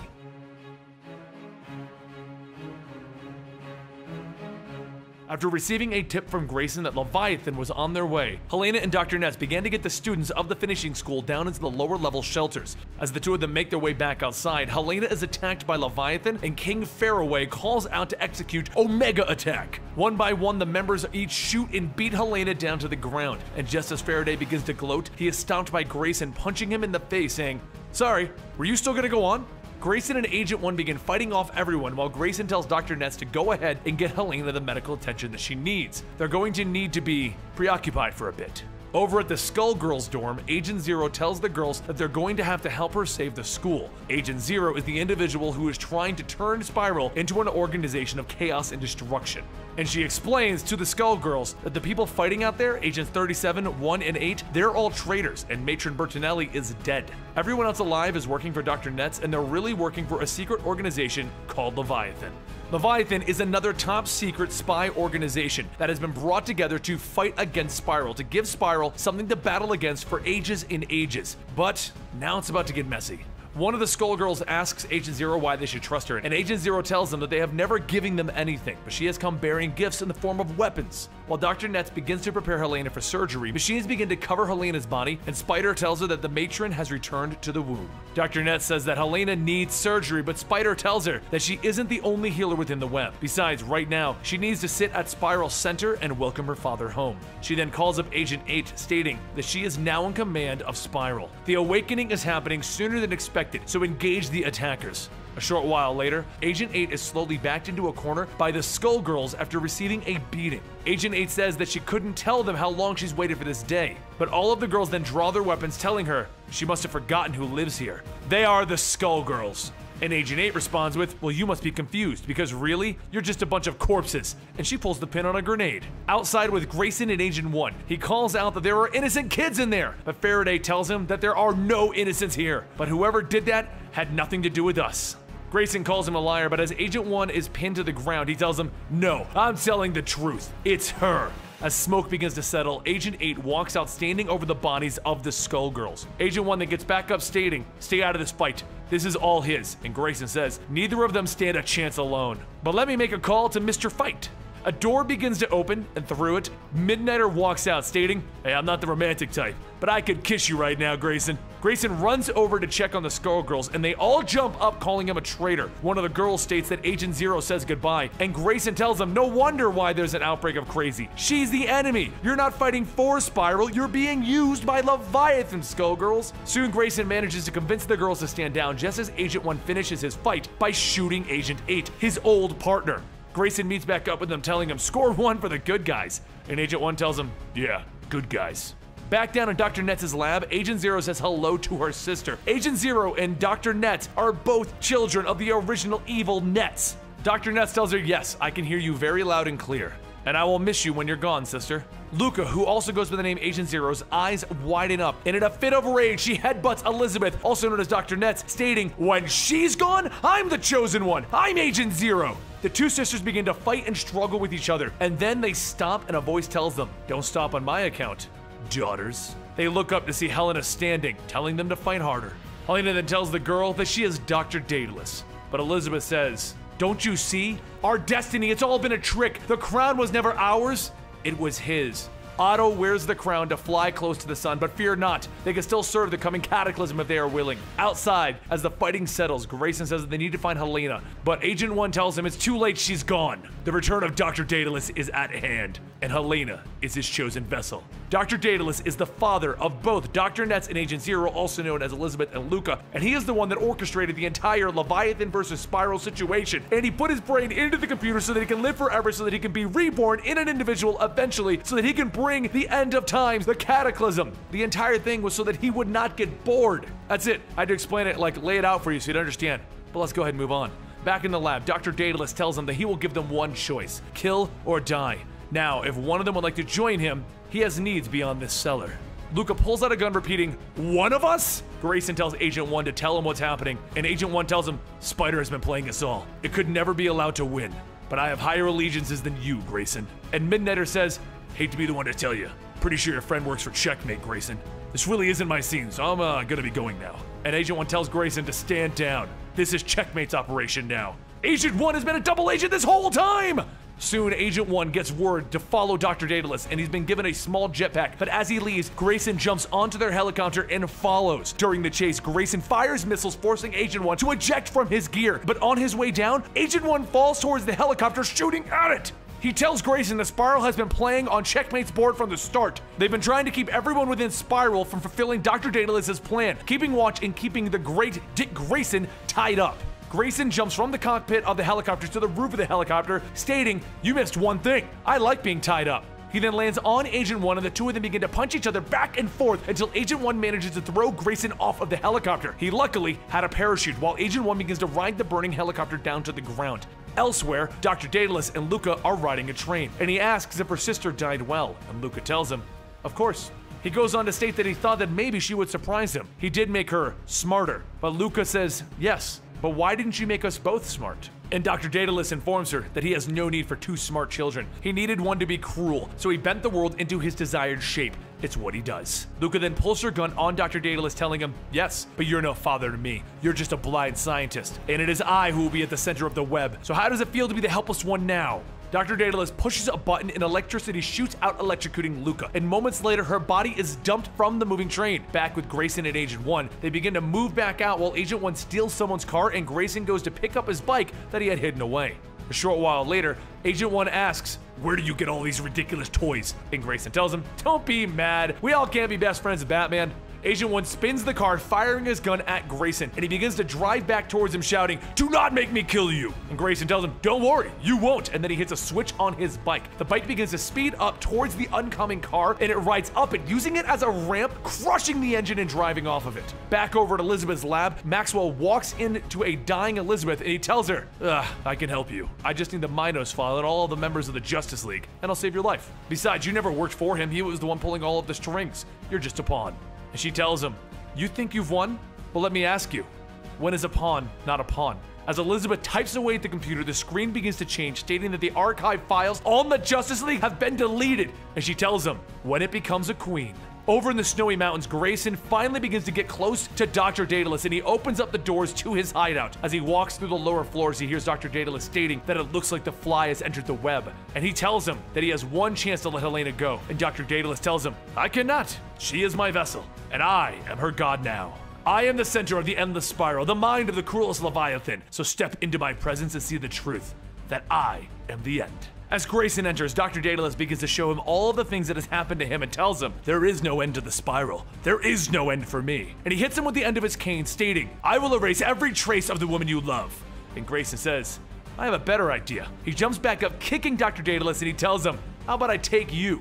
He continues punching him, telling him, "Just let Helena go." Dr. Daedalus begins to laugh, stating, "Love makes fools of us all." And Grayson asks him, "Is that a yes?" But Dr. Daedalus pulls away from him, telling him, "You'll always fall into traps. It was always a yes." Light begins to fill the room, and then suddenly nothing but white can be seen. And then Grayson sees Helena. He runs over to help her up, and she asks, "What did you do?" And he tells her, "What I had to." He begins to pick her up, and they walk towards the open door, and she asks him, "What's your brilliant plan now?" And he says, "Actually, I have no plan. It's time for you to run. I've spent years training my mind, learning how to fight against monsters who would use me." And she tells him, "That's right, you're a superhero. I forgot." The two of them begin to kiss, and Grayson says his goodbyes, and then his mind begins to get taken over by Dr. Daedalus. Back outside, Dr. Daedalus, now in full control of Grayson's body, stops Helena, telling her, "It's a shame you didn't run fast enough. By the way, now that I'm in this body, I can tell you that Grayson only truly loves a woman named Barbara." Helena spits in his face and kicks him away, stating, "Do you really think I care?" He tells her, "No, I think you no longer exist. Somnus, activate." Dr. Daedalus tells her soon his thought suppression satellite will make it so that no one remembers his name. No records will carry his history. They will erase his soul from this world, and everyone will ask the question, "Who is Dick Grayson?" He then hears a voice telling him, "That's a good question." And then he begins to see nothing.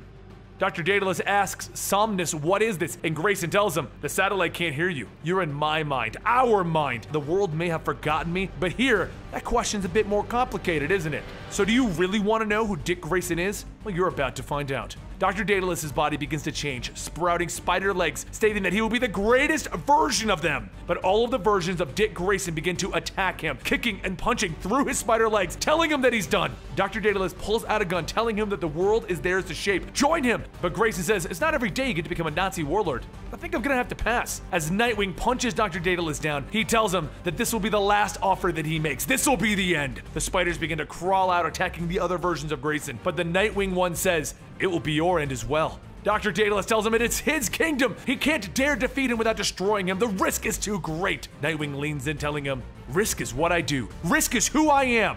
And then he whispers the trigger word to deactivate the Hypnos. Tsuchigomo. Just as he says it, Grayson and Dr. Daedalus' bodies begin to merge, and Dr. Daedalus shouts, "No! The world is at my hands! I am the center!" But soon, Dr. Daedalus' body begins to crumble and fade as Grayson falls into darkness. A week later, Grayson begins to wake up in a room and he starts to walk outside. When he opens the door, he sees Helena telling him, "Welcome back, assuming you're Dick Grayson and not some bug-faced Hitler in there." She tells him that according to the world, Dick Grayson never existed. And according to Spiral, agents stop at 36. There is no Agent 37. But to her, he's unforgettable, which is why she programmed it so that she would remember into the Somnus satellite while she was trapped. She did make an exception though. The family that he has in Gotham remembers him, but not many others. Just in case he tried to be a hero. She goes on to state that what happened in the castle may be a normal Tuesday, but Daedalus was just in her head, and he made her feel things. A reminder of who she really was. Grayson says, "A spy? And she tells him no, a Bertinelli. After everything that's gone on, they may be free from Spiral, but that doesn't mean they are truly free. They have their own destinies, and she can't wait to see who he's gonna be the next time they meet up. And Grayson tells her, you know what? Neither can I. Will I be the acrobat, the sidekick, the heir, the spy, or maybe just a hero?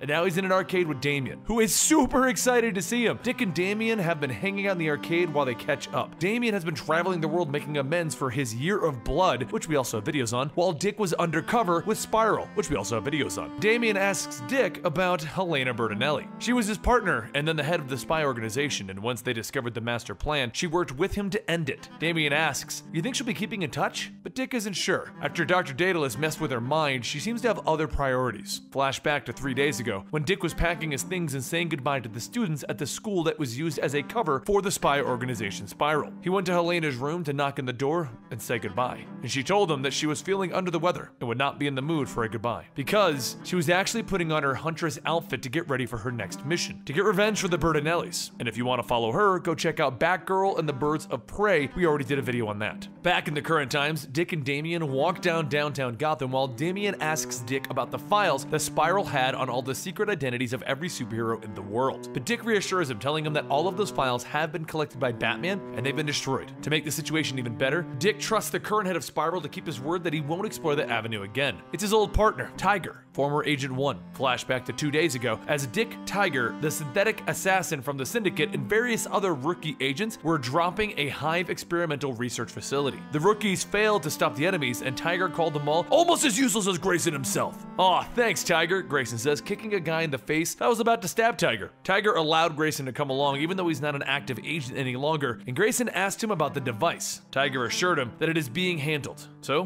Grayson jumped on a drone and began to steer it away. Thanks, Tony, I have a flight to catch. I told you not to call me that. And with that, he left his former partner in charge. Back in the current time at Wayne Manor, the two boys walk in and Damian asks Dick about the guy in all black. Dick tells him that his name was Midnighter and he prefers to be called Dick Grayson's arch nemesis. And he's pretty sure he's gonna see him around. Flashback to the day before in the Alps, when Grayson and Midnighter were fighting a weird monster, and they defeated him. Midnighter looks up the name of the project. Project Killicorn? You aren't even trying anymore. The two of them walk through the door technology, teleporting them to the God Garden, a floating base up in space where Midnighter functions out of. And Grayson throws up from the door technology while Midnighter throws the Killicorn to the ground. He then turns to Grayson. Here's the device the gardener says will help the kid. Grayson takes it, and then Midnighter simply tells him, it was fun being your nemesis.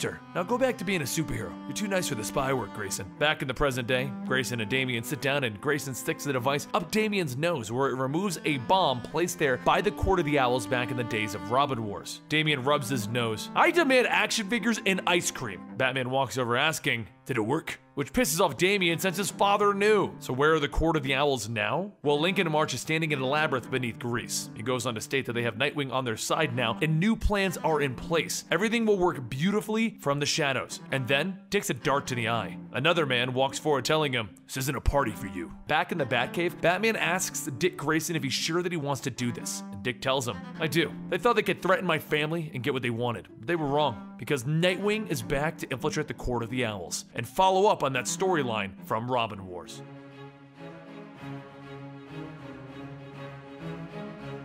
Our story begins in Romania, with Dr. Leviticus and her undead friend digging through graves looking for strange coins. As she finds them, she hears a voice stating, the Parliament will pay well for those, and then the undead man is shot in the head. Dr. Leviticus turns back to see a gauntlet next to her head, and the voice tells her, what I want is to dig up the past, and if I don't get what I want, it will be you who is buried. Meanwhile, over in Greece, Dick Grayson, aka Nightwing, is summoned to the international branch of the Court of the Owls to discuss his, less than satisfying results. The Court of the Owls thinks that they own Dick Grayson because they have threats against Damian Wayne, the current Robin, but what they don't know is that Dick is really playing them. Recently, the Owls of Dubai found themselves the target of a thief and outlaw named Raptor. However, his skills were deemed useful, and they were able to give him a financial counteroffer to have him work for the Owls instead. After his mission is complete in Moscow, Dick will meet with Raptor and accept his assistance and partnership and learn from him. Dick tells the man that they can make him join their little cult, stop Cobra from expanding into their territory, but just know that he won't be one of the talents. He's going to do things his way. Before leaving for Moscow, Dick meets up with Barbara Gordon, and to his surprise, it was not a date because she's in costume, to tell her that he's going to be going away for a bit of an undercover job. She tells him that she thought he was done doing all of that undercover stuff. He went through hell to get back his secret identity. It's going to be dangerous. And Dick tells her everything they do is dangerous. They're currently on a 275-foot high bridge. Soon, Barbara hears on the scanner that there's a crime happening and tells Dick that he had better at least get her a souvenir from this trip. Later, as Dick gets into Moscow, he finds his target and he acquires the documents that he had. But as he sits alone looking at the nesting doll with Barbara's name on it, he hears a voice telling him that he's pretty cocky for dropping his guard. Raptor states that he's followed him ever since his run-in over in the square since he figured the danger was over. The name's Raptor, your new partner. Dick gets up stating, "Nice to meet you. I told the Parliament that I would be doing this alone. Nothing personal, but I've already had some of the best partners." Dick begins to leap up the wall, but before he can go, Raptor kicks him in the back, slamming him into the wall. From the ground, Dick tries kicking, but Raptor grabs his legs and throws him off the side. Dick gets up trying to hit him, but Raptor just taunts him and holds out his gauntlet, shooting gas. With Dick stunned, Raptor cracks him across the face, telling him that he needs to sit down, shut up, and listen, because everything Batman taught you, it's wrong. As Dick gathers his strength, he begins to leave, stating, "I hope you had your fun because I'm out." And Raptor stops him, stating, "Wait, isn't that what superheroes do? Fight and then team up?" Dick stops to listen, and Raptor explains the Parliament gave him an assignment involving the Cobra unit. They hijacked a ship over in the Black Sea belonging to a prominent member of the Parliament. Raptor whistles for his aircraft, telling Dick, "You're a stranger here, so you're gonna need me. Someone to spot you." Dick figures, why not? He's got so much to teach him, and what he learned from Batman is wrong. What could go wrong? The next morning, Barbara calls up Dick, stating that she's going to be in Tokyo for a bit, but when he's free, she has a place for them to meet up so he can give her her present. But in the meantime, don't do anything dangerous. He tells her, "Me? Do something dangerous? It's like you hardly know me, Barbara." Shortly after, Dick and Raptor jump down into the Black Sea, and Dick notices a shark swimming a little close to them. Raptor says not to worry. These are common threshers, and they're not known to attack. But as the two of them swim off, Raptor is suddenly pulled underwater. Dick rushes underneath, and he sees Raptor struggling with a snake man. But before he can help, Raptor's gauntlet begins to click, and then a red liquid sprays out, covering the creature. The sharks from before swim over, attacking the snake man creature. And Dick asks Raptor, "I thought you said they didn't attack." And Raptor tells him, "They don't, but they do attack snake dudes who have just been sprayed with a shark attractant. Why would you even have that tool?" The two of them quietly sneak into a ship, and Dick decides that he'll do some investigating on his own, and he heads into the lower levels. As he enters into a medical room, Dick notices two people laying on the tables there, and then he hears music coming from underneath one of them. After pushing the table, he finds a trap, and behind him, one of the bodies begins to get up, and then another person starts to crawl out of the first one's stomach. The one from the stomach grabs a scalpel and swings at Dick, but before she can hit, Raptor jumps in, taking the blow. After realizing what's going on, Dick throws one of his batons, hitting the woman, and Raptor says, "Did you want to know what the Parliament had that Cobra wanted?" Dick tells him yes, but then Raptor notices the scalpel still inside of him, and he says, "If this is how you watch a guy's back, it's a wonder Batman's still alive." Raptor then explains that Cobra's genetic research division is always looking for raw biological material. They prefer the forgotten people, the ones that no one will notice missing, refugees. The Parliament is creating a new nation, a stronghold for the elite, and these people will build those walls. Back in Greece, the Parliament commends Dick and Raptor for their success in taking back the boat, and they hand them their next mission. As they're leaving, though, Raptor asks a question that is kind of on Dick's mind. "You want the Parliament destroyed, right? Well, you need someone who's already got one foot in the dark, a guy who just delivered innocent people to the claws of the Parliament." Dick punches him, telling him, "Shut up! Just tell me you have something that could bring the Parliament into light." Raptor whistles for his aircraft, and Dick asks, "Why should I trust you?" And he tells him, "Because I've always been playing the long game." The two of them then head to Norway for their next target, Nut Rudd, the world's most acclaimed designer of mazes. The story with Nut is that he got his fortune told by a tarot reader. The reader scared him by telling him that one day an assassin would come and kill him, so he turned his home into a giant trap-filled maze. But before they head inside, Raptor notices something and swings to protect Dick. His arm, though, is caught, and then he's slammed to the ground by Barbara Gordon. Raptor fires a dart at her, but Dick tells him, "Stop! Whoa, whoa, whoa! Let's skip the fight and then the team-up thing. Can we just have a minute?" Dick pulls Barbara aside, asking what she's doing, and she tells him, "What the hell are you doing?" She tracked his phone signal here because he stood her up, and she was worried. Dick explains that this is the undercover job that he was doing, and things got kind of a little crazy, but he's close, and that's the important thing right now. He then leans in to whisper that house down below them, there's a blueprint of the Parliament's secret headquarters. They want it destroyed, but he's going to take it and finally put the Parliament in jail. Raptor calls out that he doesn't want to be that guy, but they should probably get going if they're going to report back in the morning. Barbara starts heading down to the house with them, stating, "Well, I'm gonna join you. If you can't make a date, then at least we're gonna do superhero stuff." The three of them sneak into the mansion, and they begin going through Nut's trap traps within his giant maze until they reach the last room. On the floor is another puzzle, but this one is with tarot cards. Once all three of them are inside, the door is shut and the ceiling begins to descend. Thinking back to Nut's vision, Dick arranges the cards just as the reading would have told him, with him dying in his home. And just as the ceiling is about to crush them, it stops. Raptor tells him it worked, and then the lights go out and Barbara screams. Once the light comes back on, Dick sees Barbara on the ground and Raptor nowhere in sight. The two of them chase Raptor down the hallway, and as they enter the room, both of them stop and look in horror as they see Raptor standing over Nut's body. Barbara says to Dick, "You just let an innocent man die."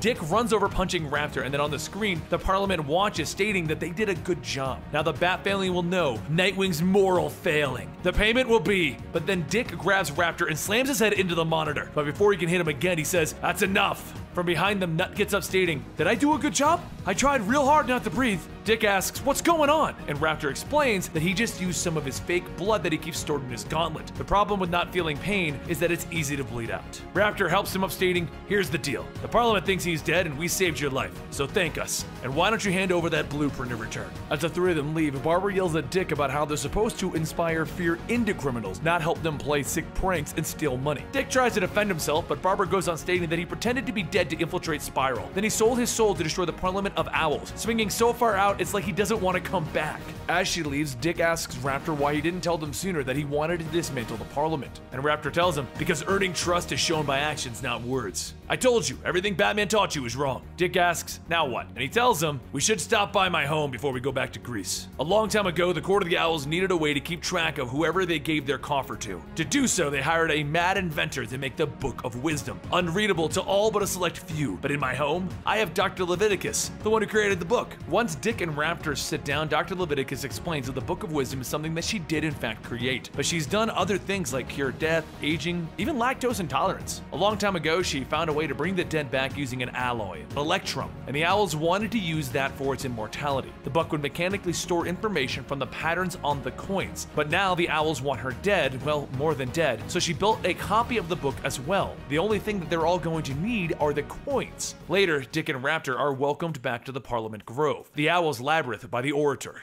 He tells them that they did such a wonderful job, and he tells them that it's finally coming time to celebrate the birth of the Owls' new nation. A new nation needs their symbols, their gods, and these refugees will be the blood sacrifices. The festivities will begin in the morning, so until then, they're welcome to eat and drink. Once they're left alone, Dick says that he's done playing the long game. He's going to finish this tonight, and Raptor tells him, "Your instincts are right. We do it tonight." Later that night, the Orator is woken up by a knock on the door, and when he opens it, he's told that Dick Grayson and Raptor freed the rats from their cages. He then asks them if they told anyone else, and they say no. And then with a slash, the two are far dead, as the Orator says that it could hurt his standing with the Parliament, especially since he was recently promoted to God. Down in the labyrinth, Dick and Raptor led the captives out when suddenly the Orator comes in crashing through the wall. He shouts that there will be sacrifices made of the innocent, and Dick says, that right there, that's what you've been betting on the entire time? Dick throws his baton at the wall, bouncing it off, hitting the Orator in the eye, but he knocks him away and he slashes at his stomach. Suddenly a dart then hits the Orator and he begins to fall over. Raptor helps Dick back up and he asks, "What was that?" And Raptor tells him, "The Orator's body has been conditioned to assimilate animal DNA, so I injected it with some animal DNA that I had lying around, that shark attractant." Raptor shouts for him to go before anyone notices, but when they turn the corner, Dick sees it. There in the center of the labyrinth is the box of coins. Dick grabs the box and Raptor tells him that he hopes he remembers how to get out, because I'm having a real hard time right now thinking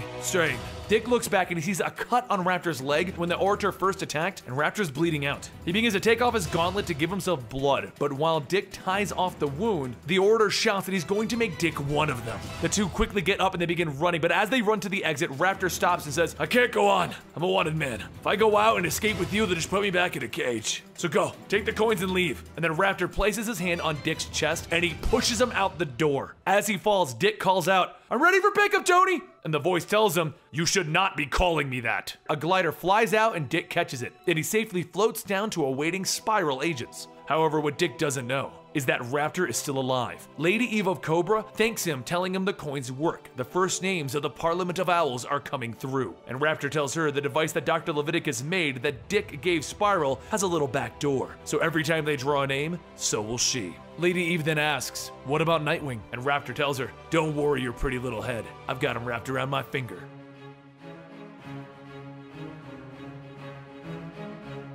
Our story begins in Sydney Tower in Sydney, Australia, as Dick heads out to meet with Tiger for a bust on the Parliament of the Owls. But as the two of them get ready to move in, they hear a scream, and then a giant cobra creature charges out of the doors. Dick fights it off, and Tiger looks at it stating, "I've never seen this before. It's a cobra convert, genetically enhanced assassin." Just then, Dick looks into the room where the owls were and sees them all dead. Seconds later, Tiger gets a call from headquarters stating that they found something. It seems that the Book of Wisdom has a backdoor transmitter on it. Whenever they recovered a name from the coins, it seemed it got sent somewhere else as well. But before Tiger can question Dick about it, he sees Dick already jumped off the balcony. Later, over at Raptor's hideout, Raptor sees Dick and he offers him a beer. Dick tells him that he knows that he rigged the book. He knows that he used him. As Dick grabs him, Raptor pulls away stating, "Hey, I didn't murder anyone. I sold the names to Cobra and they donated the money to help refugees, ones that the Parliament enslaved and exploited." Dick knocks Raptor through a wall stating, "It's not for you to decide. That's for the justice system." Raptor just laughs, fighting back stating, "You're just going through Batman's version of justice. All that will happen is the rich bastards will get high-powered lawyers to help them get a slap on the wrist." He goes on stating, "This is my kind of justice, the kind your mother would have wanted." The two continue punching back and forth, knocking each other through the walls until Raptor tells him, "You see, I got all kinds of hobbies, and you're one of them." Dick looks up and he sees news articles from back when he was in the circus. Everything that's happened to him since his parents died, and everything up to becoming Nightwing. Dick turns back and grabs Raptor by the collar, punching him repeatedly, telling him to take this mask off so he can see the real him then. Raptor manages to push him away, stating, "I was gonna show you when you were ready, but now is not the time." And he pricks his neck. As Dick falls to his knees, Raptor goes on stating, "All those things you got from Batman, Bruce Wayne, they all make you weaker." Dick reaches out, but then the drug takes over and he closes his eyes. All he can hear is Raptor stating, "You just need everything taken away from you." Over in Gotham, Bruce Wayne gets ready to give a speech regarding their recent attack. But before he can get into it, a voice calls out to him from the crowd. The man asks, "What do you have to say about the fact that the damage done to the city by the monsters is nothing compared to what you and the 1%ers have done?" Raptor then pulls his hood down and takes out the security guards, telling Bruce, "What do you say about taking in orphans and stripping away their culture to make little extensions of yourself?" He then pushes forward, grabbing Bruce by the neck, whispering, "I know you're Batman, so how about we get along with this?" Bruce clenches his fist, and then he releases it, allowing himself to be captured. Back at Raptor's hideout, Dick begins to wake up as Damian screams into the radio. He says that his father's been kidnapped, so if they hurry, but Dick tells him, "I need to do this alone. This is more than me and Bruce. This is about Raptor and my mom." A little while later, Bruce sits up in his chair, strapped down, as Raptor tells him how he completely disarmed him down to his laser-cutting tool in his watch. Raptor goes on telling Bruce, "You took Dick Grayson from his home, his people, and you raised him in a world of privilege. You turned him into a weapon for the rich against the poor and desperate. You ruined Dick Grayson. So it's time for Batman to face real justice." He continues stating, "Even now, the people at Wayne Enterprises went to work making a cover-up story stating how Bruce Wayne shown willing submission to prove his selflessness to everyone. With that, Wayne Tech's stock price rose, and with this lift, once it reaches $200, you'll be dropped." But just before he presses the button, a crack can be heard, and Raptor catches one of Dick's batons. He tells him, "It's time for your final," but then a second one flies in, hitting Raptor right in the head, cracking his mask. And he says, "Fine, it's only fair seeing the eyes that have watched you all of these years." Dick runs in, uppercutting Raptor, and then he runs over to check on Bruce. But Raptor tells him, "No, this is what they want." And he hits the switch. Bruce's chair suddenly launches into the air out of Dick's reach, and then he knocks Dick away, going on about how this is what they want. They want to break the poor down so that they'll come running and worship the rich, offering everything to them. The two continue going at it, and Raptor starts to overpower Dick. But as they fight, Raptor continues to talk about how even with his disease, the government wouldn't help the poor with drugs. Even after everyone left, there was one who came by and picked him up.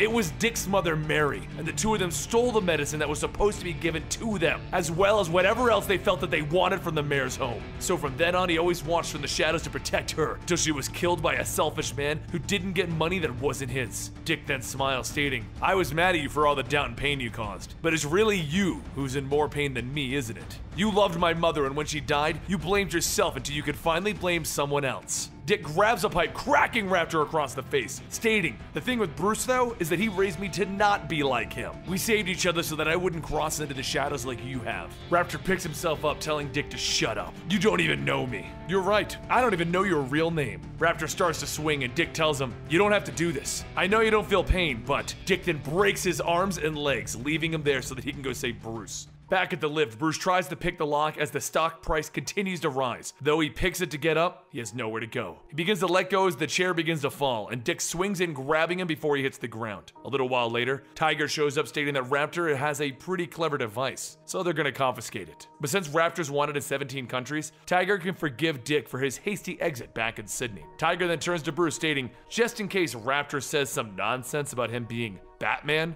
they have the technology that can make him change his mind. Dick and Bruce watch as Tiger takes off, and he tells Bruce that this is all his fault. He almost got him killed. He almost fell. But Bruce puts his hand on Dick's shoulder, telling him, "You didn't. I jumped. I jumped because I knew that you would catch me."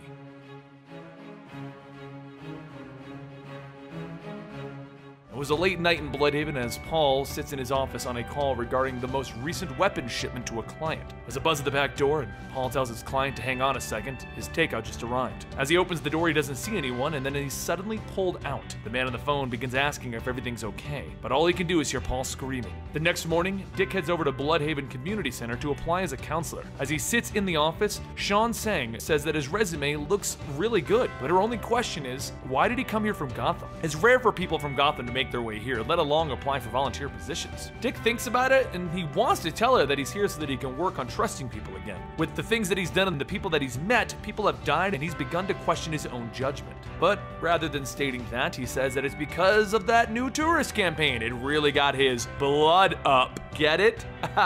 He laughs, stating that he's sorry for the bad jokes, but Sean tells him that it's okay. She tends to get a little suspicious with everyone, real bad habit. She then extends her arm, welcoming him to the long hours, zero pay, and non-existent benefits. As the two go on, there's a knock at the door as James Nice introduces himself and says that he's sorry that he needs to borrow Sean for a quick meeting. James tells Dick that if he's looking for something to do tonight, there's plenty of after-dark entertainment in Blood. As Dick leaves, he says that he appreciates it, but he's not really much for the nightlife. He heads off, and James turns back to Sean, telling her that he really just wanted to talk to her about tonight. He thinks it's time to wear the costumes. Sean says that she's not really sure they're ready for it, but James tells her that they've already lost Grace. It could be something to help face their monsters together, even for her. Later, Dick begins setting up his new apartment, and he enjoys the life of not having to put a costume on in the evening. As 8:30 turns to 8:40, Dick realizes that this could actually get pretty boring. While laying in bed, he hears the sounds of sirens and decides that maybe just this once he'll go out. Surely he can figure himself out on a single night anyway. After suiting up, Dick listens to the police scanner to hear that there have been reports of a murder of Paul Petrino, who was brutally beaten and had his bones broken in 39 places. The report goes on to state that the strength used to beat him was inhuman. Dick lands on a nearby building and he hears something from the shadows. Gorilla Grim jumps out ready to attack. Dick tells himself that he knows who this is. Him and Batman kicked this gorilla's butt on more than one occasion. But it's strange that he would show up here in Bloodhaven. Dick easily dodges the attacks and he pins Grim down as the police arrive. And Grim shouts, "He didn't do it! He's trying to stay clean! That's why he came to this city!" As the officers pick up Gorilla Grim, one tells Dick thanks for the assist, but they are only going to be nice this once. They don't deal with the tights types around here in Bloodhaven. But before the officers can take him away, Grim pulls away, telling Dick that he's got to do something. Go talk to Sean Sang. She'll know what to do! And as he says that, the officer tases him and takes him away. A little while later, over at the community center, Sean tells herself that they're going to be here soon. She can do this. And the door to her office suddenly opens up as Dick walks in stating, "Hey, we need to talk." She turns around shouting, "Nightwing?" And that's when Dick sees that Sean is another one of his old villains, the Defacer. She shouts for him to get out of there because she would rather not hear anything that he has to say. He could ruin everything that the runoffs have worked so hard for. And as Dick begins to question who, Stallion charges through the door, knocking Dick to the ground. He grabs onto Stallion's hand and he throws him into a mirror, and Sean runs over telling Stallion to calm down. Don't do anything stupid. Remember all that we've done in group. Remember the man on the inside. Stallion looks at one of the broken shards in the mirror and he says that he's done it again. Why can't he get this through his thick skull? Sean tries to comfort him and then tells Dick, "Look at what you've done. These people came here to get away from Batman and all of the others." Another voice tells everyone to calm down, and James walks in with the other runoffs explaining, "Nightwing, this is a support group for former supervillains of Gotham." Sean starts pulling Dick away, telling everyone it's alright. Nightwing was stopping by just by mistake. Mouse then speaks up, stating that maybe since he's here, he can help them with the conspiracy. Dick asks, what did she mean? And Sean pushes Dick out, telling him, "You've already caused enough trouble here." As Dick is leaving, he thinks about how these people are terrified at just the sight of him. But then again, that's how everyone treats you when you're with the Bat family.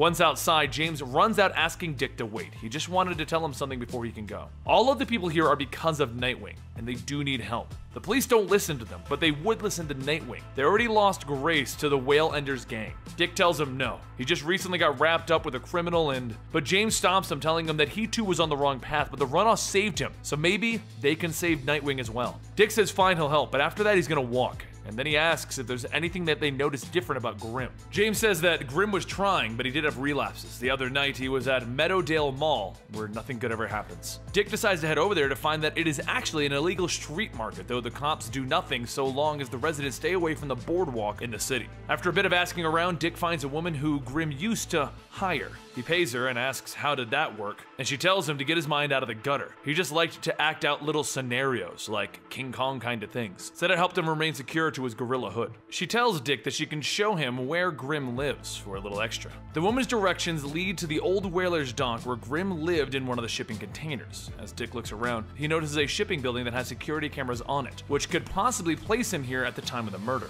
He sneaks in to check out the security footage, but he sees that the tapes at the time of the murder are currently signed out. The records show that it wasn't the police who took it. The person who did smeared their name with some sort of liquid that smells like horses. As the sun rises, Dick decides that it's best to just call it a night. And the next night, Sean tells the rest of the runoffs to have a good night as they leave their meeting. Through the shadows, Dick steps out, stated that he wanted to wait until they were gone, and Sean says that's nice of him. But maybe they are not just the only ones who's been traumatized. Dick tells her that he knows. Back then he was wearing a different set of shorts when he first met her and arrested her. But right now he's here because he needs to talk to someone. He goes on stating that he's having a lot of trouble trusting people, and it feels like he may be a lot like the runoffs. Really, what he's trying to state is that he feels Grimm is innocent, and he's going to help him whether they like it or not, because helping the runoffs could help him too. Sean tells him back when she was taken away by the police, she was so mad at him that she couldn't see it, but the look in his eyes was something like, what if they had met under different circumstances? Dick says, like, what if it were just us? And she leans in, telling him, yeah. But the sirens begin to blare as two police cars pull up, and they tell Sean that they would like her to come with them as she's currently a suspect in a murder. Dick tries to stop them, but Sean tells him that he'll figure this out. One of the officers then pushes Dick back, telling him that he can go back to Gotham. This is the job for the real police, no ad campaigns, as he points to a billboard that has Nightwing on it. A little while later, Detective Elise arrives at the most recent crime scene of Robert Chapman with Defacer's tag sprayed all over the place. But before she can even drink her coffee, Dick appears behind her, stating that they need to talk, and he's a little sorry for scaring her. She tells him it's alright, that coffee was crap anyway, but he is contaminating a crime scene. He looks around and asks, why would it matter? They've already taken their photos and decided that it was Sean Sung. Elise says, well, given the circumstances here, this is her work, but as Dick finishes up and gets ready to leave, he tells her that that might be an easy way to look at it, but if she looks harder, she'll find that something isn't right.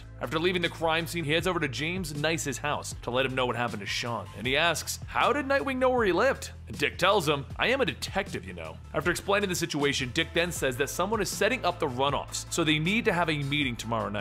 James tells him that that won't be a problem, and then it asks Dick if he remembers when he said that he came from a dark place. 6 years ago, James was driving with his girlfriend, and he was using a lot of drugs, and he ended up crashing their car. Though he walked away, Jamie didn't, and his case was thrown out over a technicality even though he was guilty of killing her. He then says that he knows that he volunteers to help the runoffs, but what if they weren't innocent? Dick tells him that when Sean was taken, he saw the look in her face and it wasn't guilt, it was faith. The next night, everyone decides to gather up, and Dick tells everyone thanks for coming to meet me, but Stallion stops him, telling him, we're here for Sean and Grimm, not you. Dick decides to tell everyone that's fine, but right now, they're gonna need to tell him everything about this conspiracy. As everyone speaks up, they all explain how a few weeks ago, Grimm was approached by Paul for a job, which Grimm took. When Grimm went to the meeting, it involved a crew of Bloodhaven businessmen. Paul for the import-export trade, Robert Chapman as the mob lawyer, and Carter Forsyth who handled real estate. While Paul was handling the arms trafficking, Carter laundered the money through his business, and soon they made contact with Robert's contacts, the second hand. But there was also a fourth, silent partner who was upset about missing the shipment. Dick tells everyone that with this information, he needs to go find Carter because he has to know something. But before leaving, Stallion says that he'll go with them to make sure that he doesn't get stomped on. And Mouse speaks up, stating, Nightwing, you're like us for leaving Gotham, so right now, you're one of the runoffs. Over at Carter's construction site, Carter begins packing up his paperwork, telling his assistants that they need to hurry.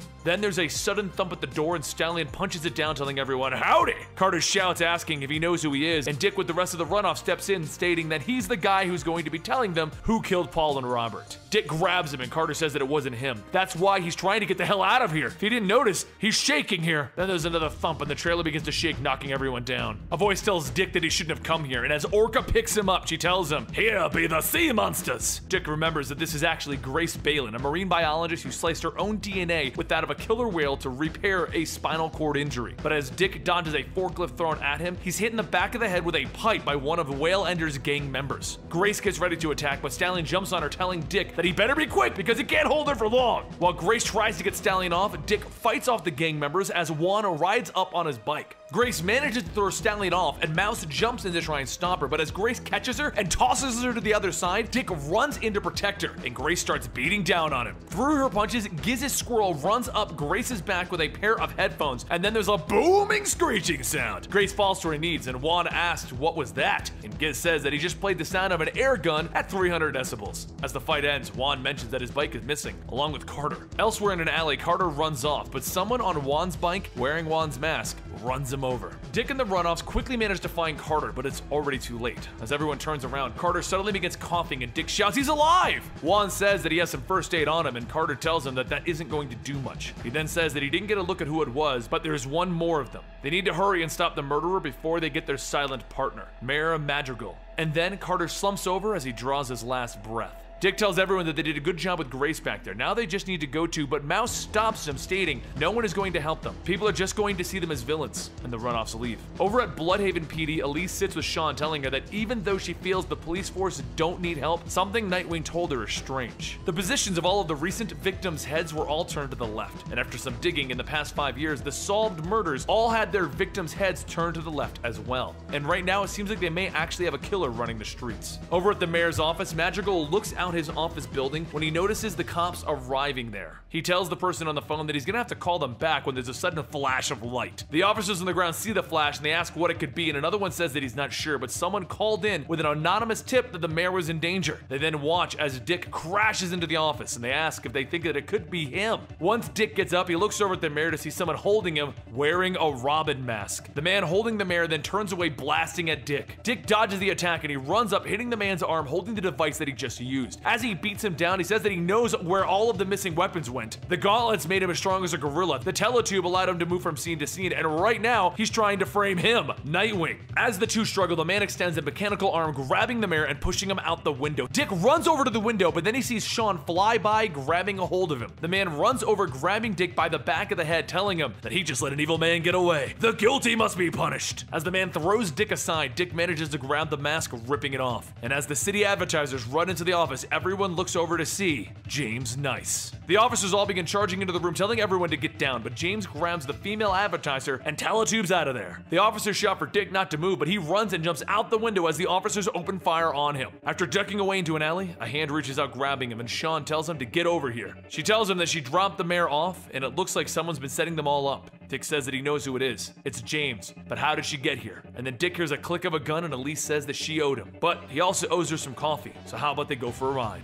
A short while later, Elise is driving Sean, telling an officer that she needs to go ahead and drop their suspect off at their arraignment. As she drives off, Sean asks Elise if they can just let Dick back in, and she says no. They can't have him be seen. He needs to stay under the car for now. During the ride, Elise asks Sean how does she know where to go, and Sean says that James handled their budgets for the community center. There was money moved around, but there was a property purchased listed as a quiet reflection project. The strange thing was, why would anyone buy property to relax in an industrial wasteland like Rail Peninsula? Meanwhile, in that building at the Rail Peninsula, the woman Sherry asks where are they? James tells her that she's the head of the tourism department. She should know, but just know that they are far away from that superhero that she's putting up on the billboards. Sherry says that she told him about the corruption of the mayor and the others. She helped him. And and James tells her that she did help him, but she too is guilty. He changes masks and Cherry grabs an energy drink, stating that she had this flavor called Winter Cherry, which is funny because of her name. And then she splashes it onto James's face. He fires a few blasts, but Cherry gets up and runs. Not long after that, Dick and Sean make their way into the facility and they find Cherry trying to escape. Sean says that it looks like she's about to fall over, but Dick catches her and Cherry says that she'll be fine. She just needs a little pick-me-up energy drink. She takes it out and says, "Forgive the smell." Someone says that it smells like, and Dick finishes her sentence stating,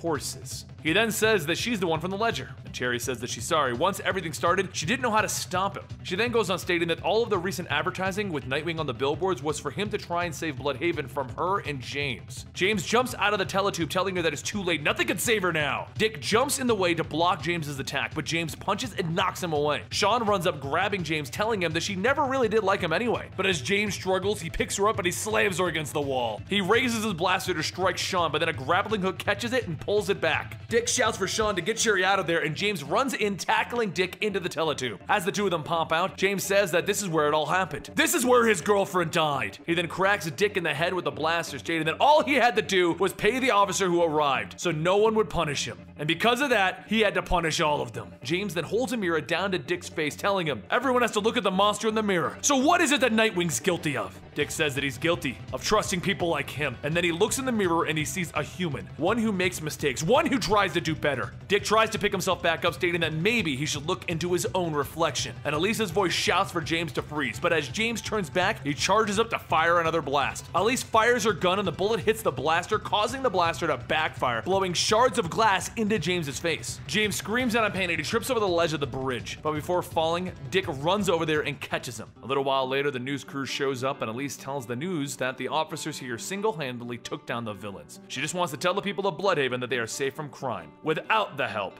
of superheroes. The next day after the group session, Dick goes to see Sean to help her with moving her things. She says that even though she was released, it seems like public service didn't like the idea that she was a murder suspect. Dick tells her that he'll do anything he can to get her back in as soon as possible. They both look up at the billboard of Nightwing being taken down, and Sean says that she's gonna miss seeing that guy around. Dick thinks how he wants to say that he is Nightwing and that he's not leaving because he wants her to know who he really is. But as he walks off, he just says, "Yeah, Nightwing's alright."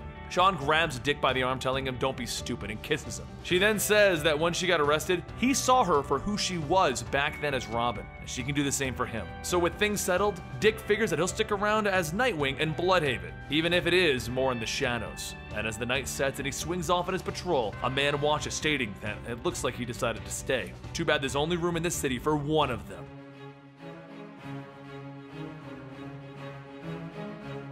Late at night, Dick and Sean kiss hanging off of a flagpole. And Dick thinks that the only bad thing about hanging 100 feet above ground or so, actually there's nothing wrong about kissing Sean. After setting her back down in her apartment, Dick tells Sean that he just received a call about a robbery in progress. He's gotta go spank some bad guys. He swings off and Sean tells him, wait, she's been bad too. So Dick just laughs, telling her that he'll save some for her then. As he hurries off, she sighs, stating that maybe then they can talk.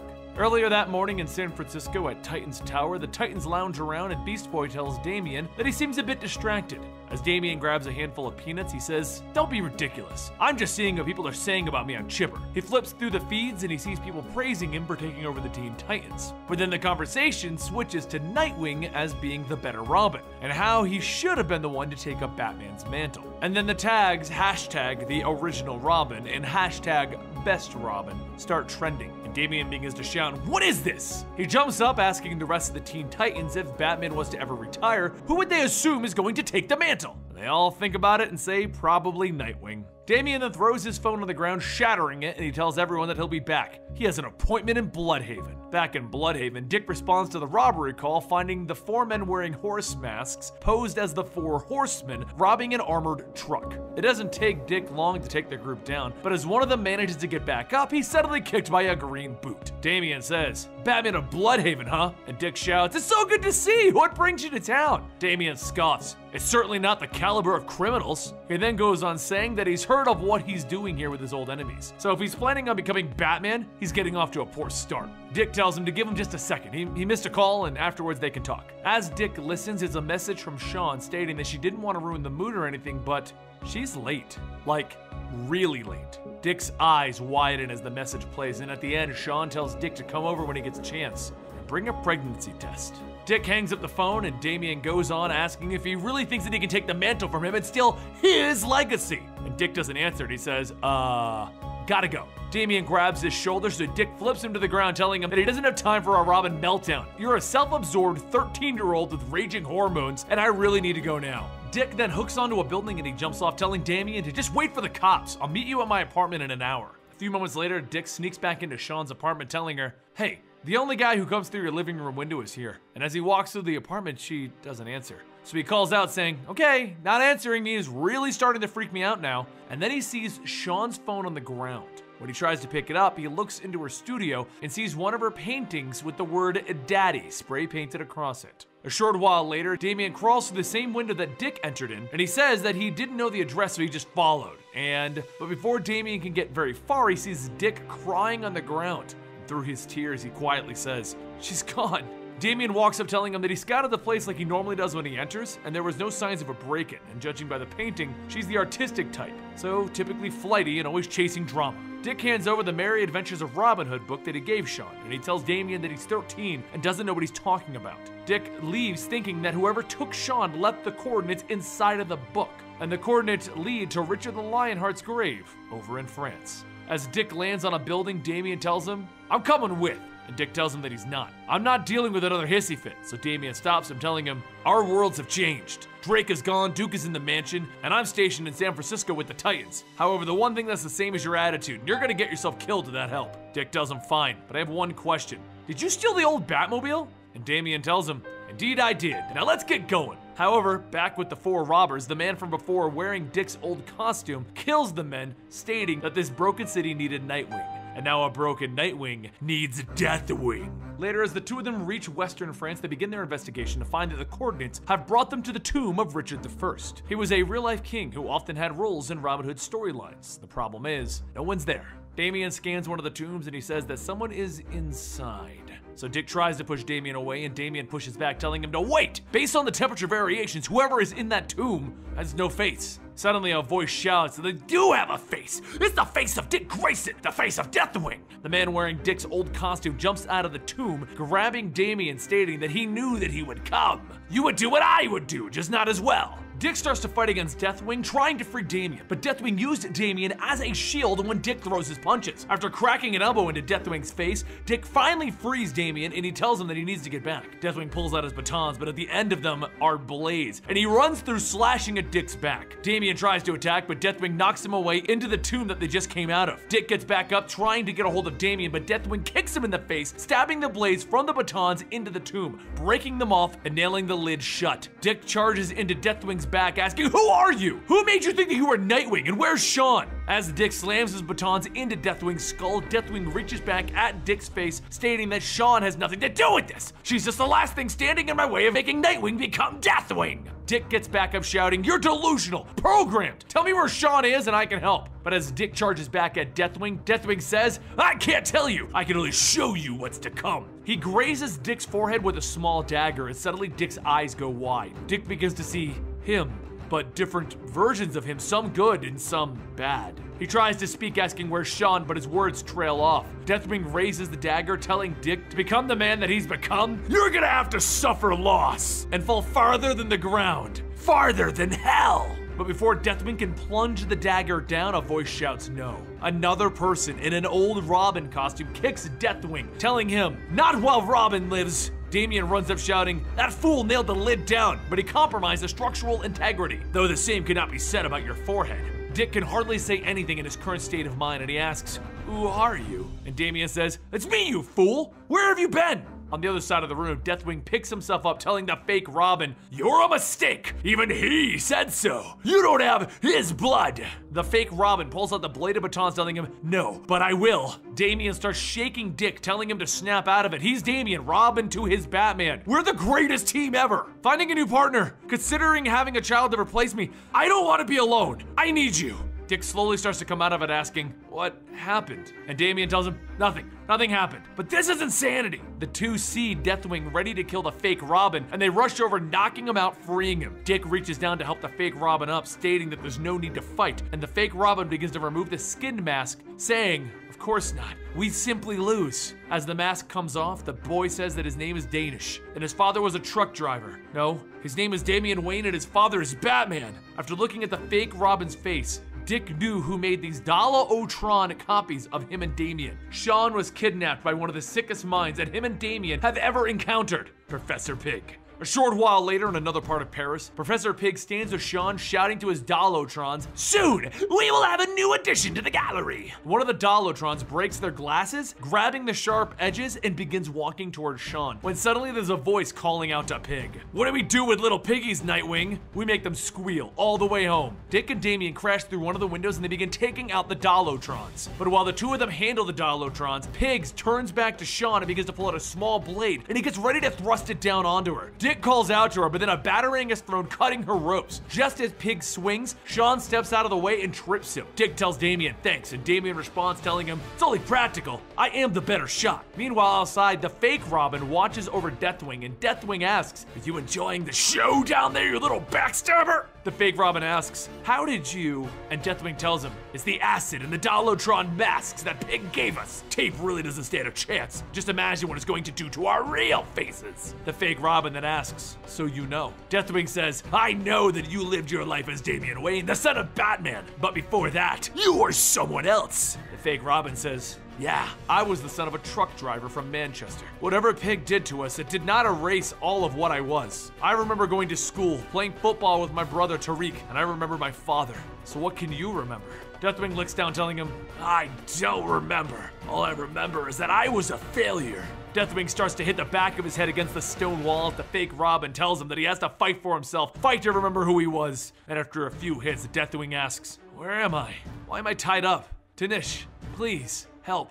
Dinesh then cuts the ropes, telling him, "You're free now, free to remember who you were." And Deathwing tells him, "Yes, I had a purpose, not to make Dick Grayson better, but to be better." And he starts to choke Dinesh. Back inside, Sean sprays Pig in the face with paint and kicks him in the groin, finally putting an end to the fight. Dick shouts on the floor, "Are you all right?" And Sean asks if that was the Robin that he's talking about because she thought that he would be taller. As the two hug, Damian turns back saying, "Blah!" However, as she looks out, she sees Damian taking off and rushes out. Dick asks where is he going, and Damian says, "You just wanted your girl. Well, now you got her, so stay here." Once outside, Damian runs down the alleyway shouting, "Only I can steal the Batmobile!" And then he feels a rock hit him in the back of the head. Deathwing calls down, telling him that it's a neat trick having it voice activated. Says I'm a dead match for Nightwing. Deathwing jumps down, but before Damian can attack, he sees Dinish's bloody mask. Damian shouts, "He was just a child! You're gonna pay for that with your life!" But before Damian can even finish his sentence, there's a gunshot and Damian falls to the ground. A shadowy figure walks over, telling them that there is only one path by which Richard Grayson will reach his true potential. Robin dies at dawn. A short while later, Dick and Sean head out to look for Damian, but that's when they see Dinish's body in the trash pile. Dick turns and slams Pig into a wall, asking, "What's going on? Where's Robin?" And Pig says that there's another patron. "I was his physician made of pain. He is Dr. Simon Hurt." A few days later, over in Egypt, Dick and Sean are on a guided tour. Dick says that he can't wait to see the sunrise over the ruins, and the guide laughs, telling him that they will see things that they will remember for the rest of their lives. Suddenly, thieves jump out of the sand, and Dick starts to take the men out. One of the men pulls out a knife, but after still suffering an injury from fighting Pig, he trips and falls. Just as the man can strike down, Sean runs up and kicks him with a blast from her rocket shoes. The thief flies off, and then the guide crawls away, but Dick grabs him, telling him that was a pretty crappy tour. He goes on telling the guide, "I'm a superhero, and I would never threaten someone's life for information." She's the defacer though. She's a genuine supervillain. Sean holds the rocket over the man's face and asks, where can they find Dr. Hurt? After tying the rest of the men up, the two jump down a hidden shaft, and Sean quotes the Robin Hood book, "Hope be it ever so faint, bringeth a gleam into darkness." Dick asks, "So you read it?" And Sean tells him that she understands where he got his hokey goody-goody worldview. It told her a lot about how he looks up to old-fashioned heroes and what they stand for, and he would make a good role model, as well as a good father. Sean goes on saying that that's why she's here for him and Robin. She needs to know that she would stand up for something, and it would be for good moments. As the two walk down into the temple, Dick says that she's always standing up, but then there's a sudden crash. One of the statues falls over where Sean was walking, and Dick shouts, "No, no, no, no!" Deathwing calls out that she only kept him from reaching his fully realized form, so that is why he had to drop a statue on her.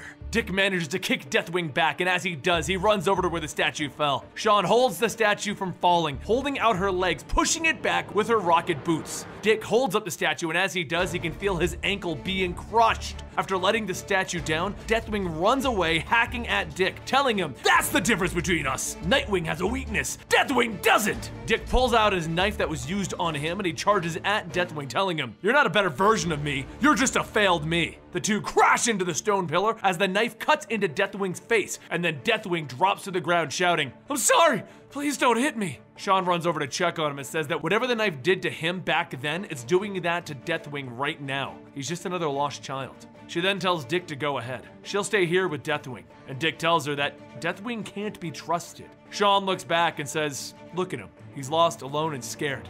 This is what I do." Dick decides that he's going to push on ahead, thinking about how Dr. Hurt is just trying to make him hate himself, experience an array of tragedies to see what he could have been. Dick then walks down the hallway where he finds more Dolotrons, all dressed as versions of him, pointing and telling him, "Come see, come see." Dick steps into the altar room and shouts at Dr. Hurt, "They got here before dawn."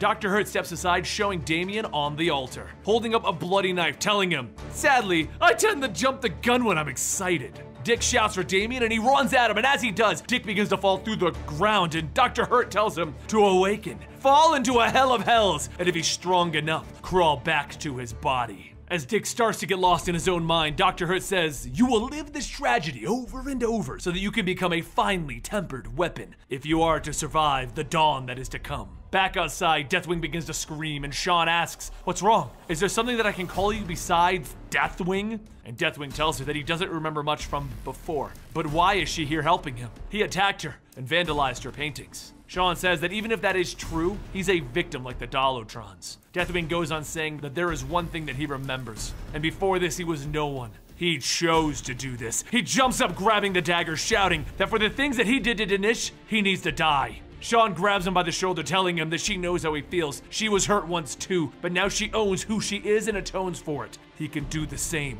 Inside Dick's mind, Dick stands over a beaten pig, telling him, "This will end my pain." But before he can strike down, a batarang is thrown from a helmet wearing Nightwing. Nightwing begins hitting Dick Grayson, telling him that he won't let him kill Pig. So Dick Grayson jumps on top of Nightwing, beating into his face, shouting, "You can't be Nightwing! Playing hero means you lose everyone, including yourself. Now die!" And as Dick looks down at the broken helmet, he sees Damien. He shouts back that it's just another trick, but before he can punch down, Damien grabs his hand. He asks if this is really what he wants to become, a pathetic mockery of what he once was. Damien starts to hit Dick, shouting, "Guilt, fear, they're anchors dragging you down!" And the more Dick tries to fight back, the more Damien beats down on him. As Dick sits broken, Damien tells him that he needs to remember what he first said when they met. "Remember!" And Dick says, "You're right, I've been hurt. I've lost the people that I've loved. But that's not what makes a Robin." Dick cracks Dr. Hurt in the face, yelling, "I will never let myself be defined by tragedy." And Sean's voice calls out to Dick. But when he turns back, Sean says that Robin,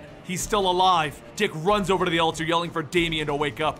Damien looks over and he struggles as he tells Dick, "You're an idiot. I was simply in a deep trance repairing the damage." Sean says, "But he stabbed you, like in death parts." And Damien begins to get up, telling him, "It's only a flesh wound. All I did was simply contract my muscles to move my liver out of the way." And Dick shouts, "You could do that?" Dr. Hurt then starts to pull a gun, telling them, "No! Robin will be no use in the days to come. He's too stubborn and proud of his father." Then a voice tells him that reminds him of a kid that he met, named Dinesh. Deathwing appears out of nowhere, punching Dr. Hurt, and Hurt spins back, hitting him with the pistol, shouting that he is nothing more than a pathetic creature, nothing more than a dry run. Deathwing pulls out the dagger from before, stating that he thought that he could fix a broken Nightwing, but being Nightwing fixed a broken him. Deathwing thrusts the dagger into Hurt, and Hurt shouts that he won't be back alone. He will drag him down as well. He pulls out his own knife and he stabs it into Deathwing's chest. Before the others can help, the temple begins to shake and crumble, and the three of them, Sean, Dick Grayson, and Damian Wayne, all escape outside. Seconds after they escape, everyone watches the underground temple collapse on itself, and Sean asks, "Where did Dr. Hurt and Deathwing go?" A few days later, in Bloodhaven, Sean tells Dick that the pregnancy test came back negative. But for now, she will still need a little space alone. And as the night sets, Dick and Damien look out onto the city, and Damien says that he's going to be coming back soon. His father confiscated the Batmobile. Damien goes on, telling him, "I was wrong, and yes, I'm admitting that I made a mistake by coming here as I did. Perhaps I was just looking for an excuse to And Dick smiles, telling him, "Aw, you just missed me." And Damian tells him, "If you tell anyone that, I will bring 1,000 hells upon you, Dick Grayson." Dick laughs. "Fine, I'll tell you a secret too. Back when Bruce returned, there was a moment when I thought that maybe it would have been better to keep you as my partner. But I was too young then. I was too afraid that I would be bad at being a dad. But now," before he can finish, the radios go off that there's a break-in at the bank, and Dick asks if he's up for a little action before he goes. Damian tells him, "Indeed, pity these miscreants. The heir to the mantle of the Batman and the original Robin are here for them."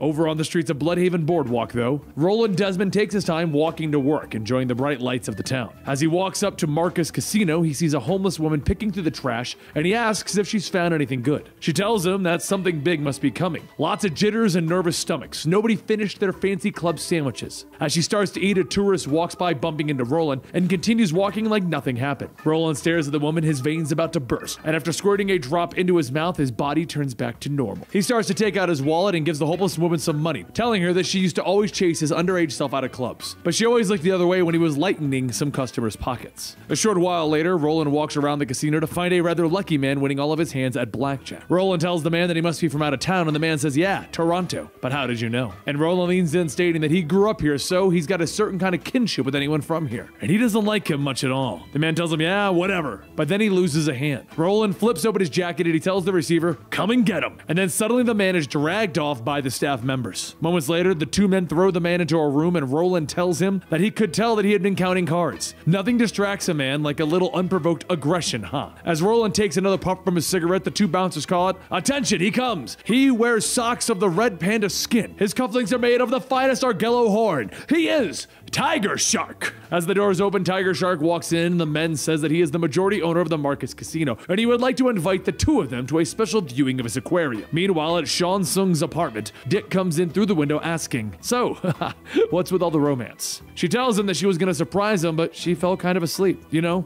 Just wanted to give him some good luck for tomorrow's interview. As Sean helps Dick with his shirt, Dick says, "Actually, the second hand is still getting high-tech weapons into Bloodhaven. I need to find out who that is." She takes off his mask, stating, "You can be Nightwing anywhere. How about you be Dick Grayson for once?" Dick thinks back to when Barbara told him that he went through hell to get his identity back. Why not focus on being Dick Grayson? And he tells her that he's going to go to the interview, though he's a little rusty. She can help him with his interpersonal skills, can't she? Back with Roland, he looks at Tiger Shark's giant tank, and he says that he's got some nice things in there. Seconds later, the man cheating from before is thrown into the tank, and Tiger Shark says that he's got something big coming up. The biggest thing this second-rate town's ever seen. He then grabs Roland by the shoulders and tells him, "I've been watching you. Walking the floor is beneath you. You're a predator, a hunter. One who has evolved perfectly for your environment." A group of sharks then swim up to the man and they begin to eat him, turning him into chum. The Tiger Shark goes on stating, "I would like to offer you to search Bloodhaven and find Nightwing and bring me back his skin." Later that night, Dick begins to head out on patrol when someone calls out to him from the rooftops. He turns and Blockbuster appears, punching him down. Dick quickly recovers after hitting them, and then as he begins to fight Blockbuster, Blockbuster continues to counter his hits and then headbutts him into a wall. Dick's body smacks into it, and Blockbuster takes out a small squirter and he sprays a drop into his mouth, stating,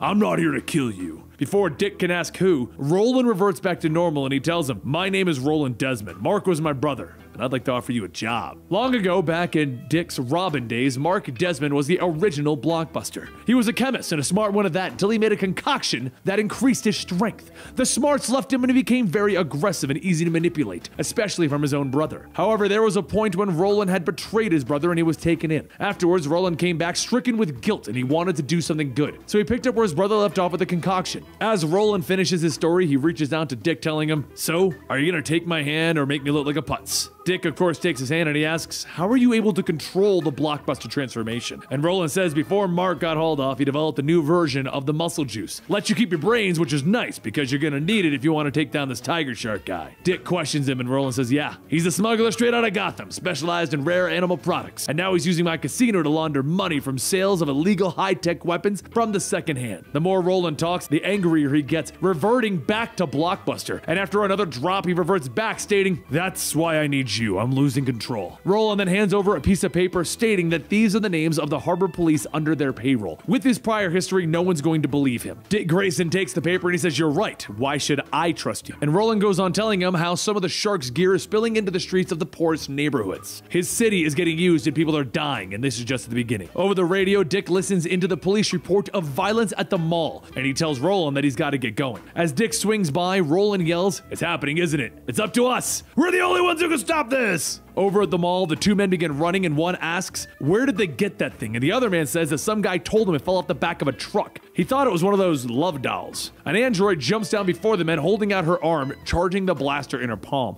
And the second man shouts, "Come on, switch to love mode! Switch to love mode!" As the android fires, Dick swings in, grabbing him, and he tells him, "Run! Don't ever buy strange robots again!" Dick jumps back up, fighting the android, but her advanced processor allows her to dodge all of his attacks, easily knocking him to the ground. He looks up, stating, "Maybe I need to spruce up the resume a bit." And then he notices the forklift. He jumps on it and drives the forklift into the android, skewering her into the warehouse wall. A voice then asks, "What the hell are you looking at?" And Detective Elise runs out of her police car with her gun drawn. Dick tells her that that is an algorithm model war droid, serious military hardware. Like this is being brought into Bloodhaven, and a source says that some of the cops are helping with that. She takes the paper from him because to read the names of the supposedly dirty cops. And Dick asks her if any of these people could in fact be dirty. She thinks on it and says, "Let's see." "That's none of your damn business." She heads to her car and Dick shouts, "Come on, you owe me from the James Nice case." And Elise snaps back at him, telling him, "What? You think we're equals or something? You come to my town, do my job for free, get in my way, and you face no consequences? I don't owe you anything. So get out of here before people start to see us together." The next morning, while Sean is at work, she finishes up a call regarding most of her money for the community center being taken away. And the voice tells her that it must be nice to come back, right? Sean gets up hugging Dick and asks, "So, is she dating a sexy longshoreman yet?" And Dick tells her, actually, he didn't get to the interview. She yells at him, telling him he had one measly job interview. And Dick says, "Why are you so focused that I need something to keep me here?" As Sean walks off, she says that things have changed ever since they got back from Egypt. And them finding out that she wasn't pregnant, she thought that he was disappointed, but it seems like he was relieved. Dick gets up telling her that one of the things that made him fall in love with her is that he could be honest. And another is that she knows exactly who she is, who she was. But he can see that that anger inside of her still defines her. The pregnancy made him realize that he wouldn't want his child growing up driven by tragedy or anger, and while he would teach them not to do that, he fears that she would have the opposite effect. Dick hugs Sean and he tells her he just doesn't want to lie. They can work this out, but he has to go. It's important. He leaves and Sean's phone rings and the operator asks if she would like to accept a call from the Blackmate prison inmate, Beatrice Butler. She wipes a tear from her eye and she says yes, and as the call connects, she says, "Hey, Pigeon." Back with Dick, he follows the lead on the dirty cops back to the pickup site along the coast. But before he has a chance to do anything, Skyhook swoops in, grabbing him, throwing him into the broken ship. He lands and then the lights come on and he's surrounded by villains. Roland then calls out to everyone who is interested in purchasing weapons from Tiger Shark. They can rid themselves of the superhero problem. In front of them, a superhero sample to test their weapons on. Roland leans out and he tells Dick, "Hey, thanks for taking that job for me." A few moments later, over in the other parts of town, Giz works away with his latest weapons when his phone begins to ring. He picks it up stating, "Hey, Nightwing. Yeah, I'm staying away from the computer like you told me 100 times. Dick says, "Good, but that's not why I'm calling. Would you happen to have the blueprints for a Sea Phoenix 3000 luxury submarine? Not for any particular reason." Tiger Shark shouts at the villains, "You let him escape, but I will give one of you free weapons if you can bring me his masked head."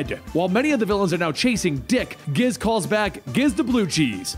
And Dick says, "Call me Nightwing. I already have a code name." Giz tells him, "Right. Well, I got your blueprints. Here's the escape capsule on deck 3. So Dick charges through the underground men, Shrado and his boss China White, Snake Pit, until he finally gets ahead to find Clock King in the middle of stealing things. Clock King shouts, "Wait, I must have it!" And Dick tackles him to the ground just as the arrows are shot into the room. As Clock King gets back up and runs, Shadow appears pulling out more of the arrows, and Dick jumps on her and headbutts her. Still a bit dazed from the hit, Dick doesn't have a chance to fight back as Magog picks him up and throws him across the room. He gets back up, but Magog then punches him back down into the skeletal display. He continues to attack, and Dick blocks the hit, and then he grabs one of the bones with his feet, and he sticks it right into Magog's eye. Magog's energy begins to lose control, and he shoots Dick into the wall and out into another room. Kid Amazo then steps up, and just before he can attack, he's blasted away into another room. Dick gets up huffing while holding Magog's staff, and then he promptly passes out. After a few moments, he manages to pick himself back up and walk towards the escape pods when another voice tells him, "Nice work." Rather than opening the hatch, Roland punches right through it, and Dick sighs,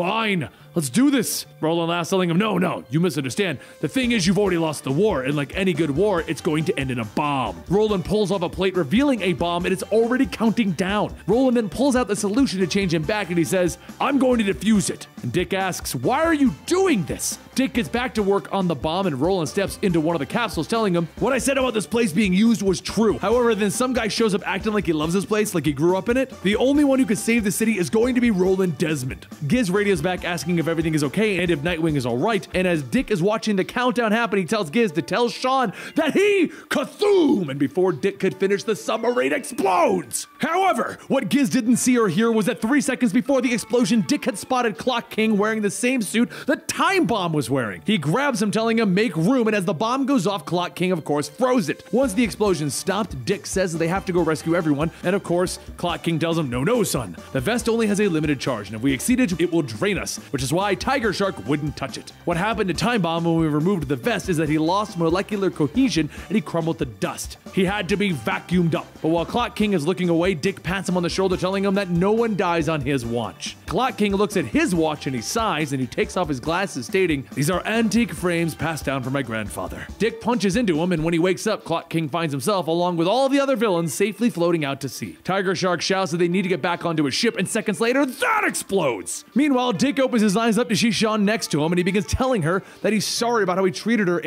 but she stops him, telling him to just kiss her. And then he opens his eyes and sees Elise. He quickly pulls away, and Elise tells him that he could be a little happier to see her. She did just drag his ass out of the bay. And he asks, what about the vest? She points back, stating that sparking burned up thing over there, next time, wear floaties. Dick gets back up and he looks out at the ocean, asking what happened to all of the people in the super criminals. And she tells him that the ones without a wanted poster are on their way back home. The rest are on the run. If she hadn't rescued him, maybe she would have gotten a few of them captured. She lights up her cigar and says part of this is her fault. He asked her for some info, and instead of looking into it, she just got all kinds of pissed. But that's what he needed, right? Dick tells her he couldn't trust his source, but he can trust that she hates him. And then Dick realizes that means that Tiger Shark is still out there, so he runs to the jet ski, shouting that she owes him for almost getting him killed. She yells back, how? She saved his life. She could still taste his damn lips. And back at the Marcus Casino, Tiger Shark storms into his back offices, and inside, Roland says nothing distracts a man like a little unprovoked aggression. And now he would like the casino and him out of town. Tiger Shark scoffs, hitting a switch, telling him that he is right where he wants him. The second hand wanted to give him a little token of their appreciation, but he was never all into that exotic alien weapon crap. Just then, two literal Tiger Sharks claw their way out of the underground hatch, and they begin eating at the guards. Roland looks back, telling him, yeah,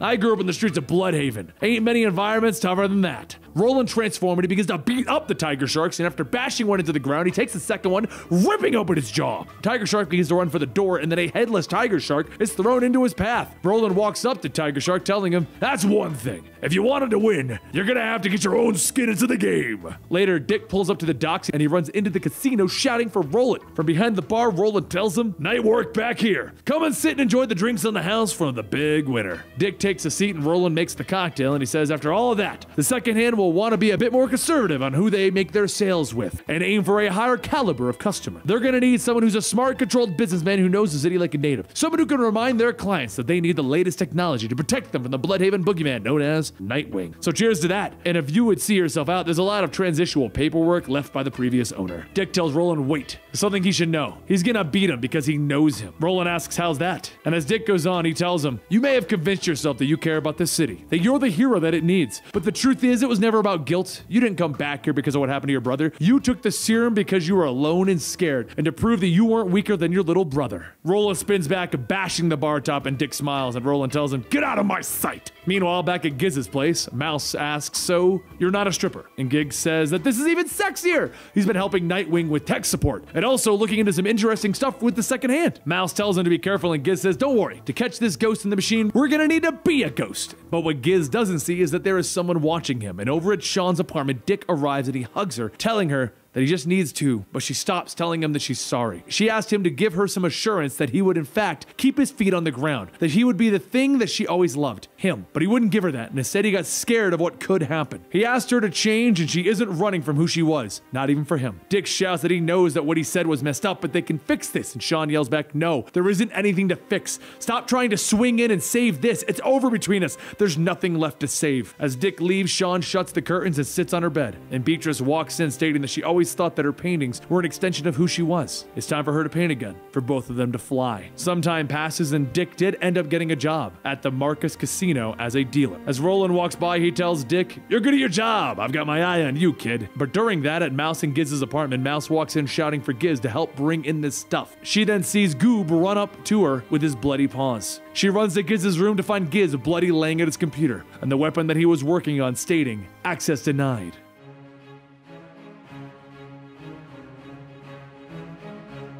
As the moon rises over Bloodhaven, one can see all of the inner workings of the city.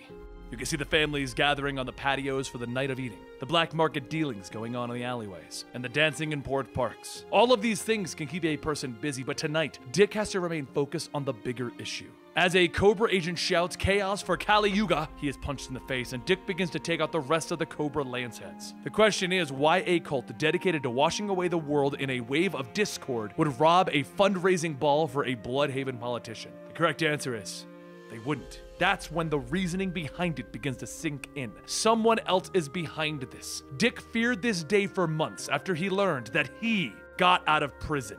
Raptor, the individual who said that Batman was doing it wrong and had trained Dick Grayson wrong. The individual who claimed to be better than Batman. Raptor once helped Nightwing bring down the Parliament of Owls. He was his partner and even a mentor. But when he tried to kill Bruce for taking Dick Grayson away from the Circle and putting him into a life of privilege, he turned into one of the most dangerous enemies that Nightwing has ever faced. As Raptor swipes at the politician, Dick dives in, taking the hit to push the politician out of the way. Raptor stands back up, stating that he was waiting to see if he changed. Thought maybe giving him a little more time to follow his lead. But here he is, saving another trust fund baby power fiend in a designer suit. Raptor turns, firing a hook from his gauntlet into a waitress on the second floor, pulling it back, causing her to fall off. Dick runs in to catch the woman, just as Raptor expected. However, as Dick turns back, Raptor is gone. Later that night, Dick and Elena kiss under the moonlight, and they stop with her stating that she can tell that he's not all here. Dick says that he's sorry, he covered 20 blocks and Raptor just disappeared. He's definitely up to something. And Elena tells him more thievery she suspects, but he's not anything special, just another gangster. Go out and stop him. That way you can come back to Gotham. Dick looks down, stating that she knows how he feels about that, and Helena says, yeah, this Bloodhaven needs Nightwing thing. But she puts herself fully into everything that she does, whether it's being a spy, a superhero, or his lover. Down on the street, Detective Elise shouts, "Hey, Tights, you think I'm gonna be digging in the tracks to find you? You're nuts." Helena then gets up and tells Dick that she will not be second to anyone or anything. Dick jumps down and tells Elise thanks for meeting him, but she says don't get used to it. After her two men got busted for helping out Tiger Shark, Internal Affairs started cracking down on her whole department. Assisting a vigilante is just the kind of thing that they're looking for. That, and after their little kiss when she pulled him out of the bay, it messed with her head and marriage. She turns to leave and says that she knows he's a little warm for her form, but the less that she sees of his cute bod, the better. So for now, he's on his own. So without having any ears around the town through the police, Dick turns to the only other people that he can trust, the runoffs. As he jumps down in front of the community center where Sean holds her meetings, he finds everyone standing outside. Stallion tells him that the ex-supervillains of Gotham club meeting has been canceled. It might be a permanent thing, so why doesn't he just skedaddle? Dick says, "Please, I'm sorry how things have gotten. I wish that I didn't have to do this, but I need some eyes on the street and could have used your help." Stallion pushes her way up, yelling, "If you don't remember, our friend Giz got killed helping you." And Dick tells him, "Giz went out on his own, and I have to live with that, but..." Stallion pulls back, punching into the ground, telling Dick, "I said skedaddle! We quit being villains because it ruined our lives. So then we tried to be heroes, and we lose our lives. So best get on with it." Dick gets up, dusts himself off, and says he's right. He needs them to leave, run off to somewhere else. As Dick leaves, he begins to head towards the place that he wished he didn't have to go, because this person can help. He makes his way into the casino and he fights his way through the guards, and just as the last one falls, Roland Desmond steps out. Dick tells him that he needs his connections and his knowledge. If he helps him find and stop a man called Raptor, Dick Grayson will leave Bloodhaven forever.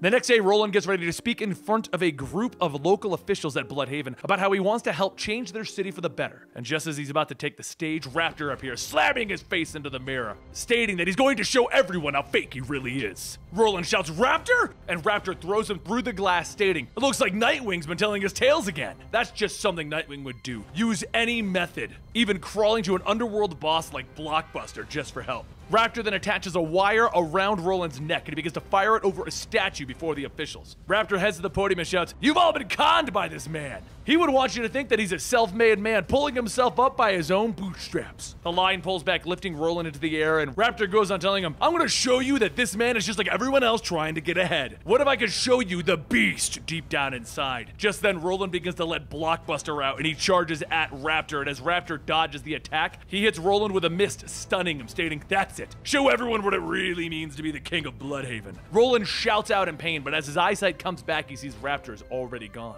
Roland then says, "I just wanted to talk to the kids, so they have something to aim for."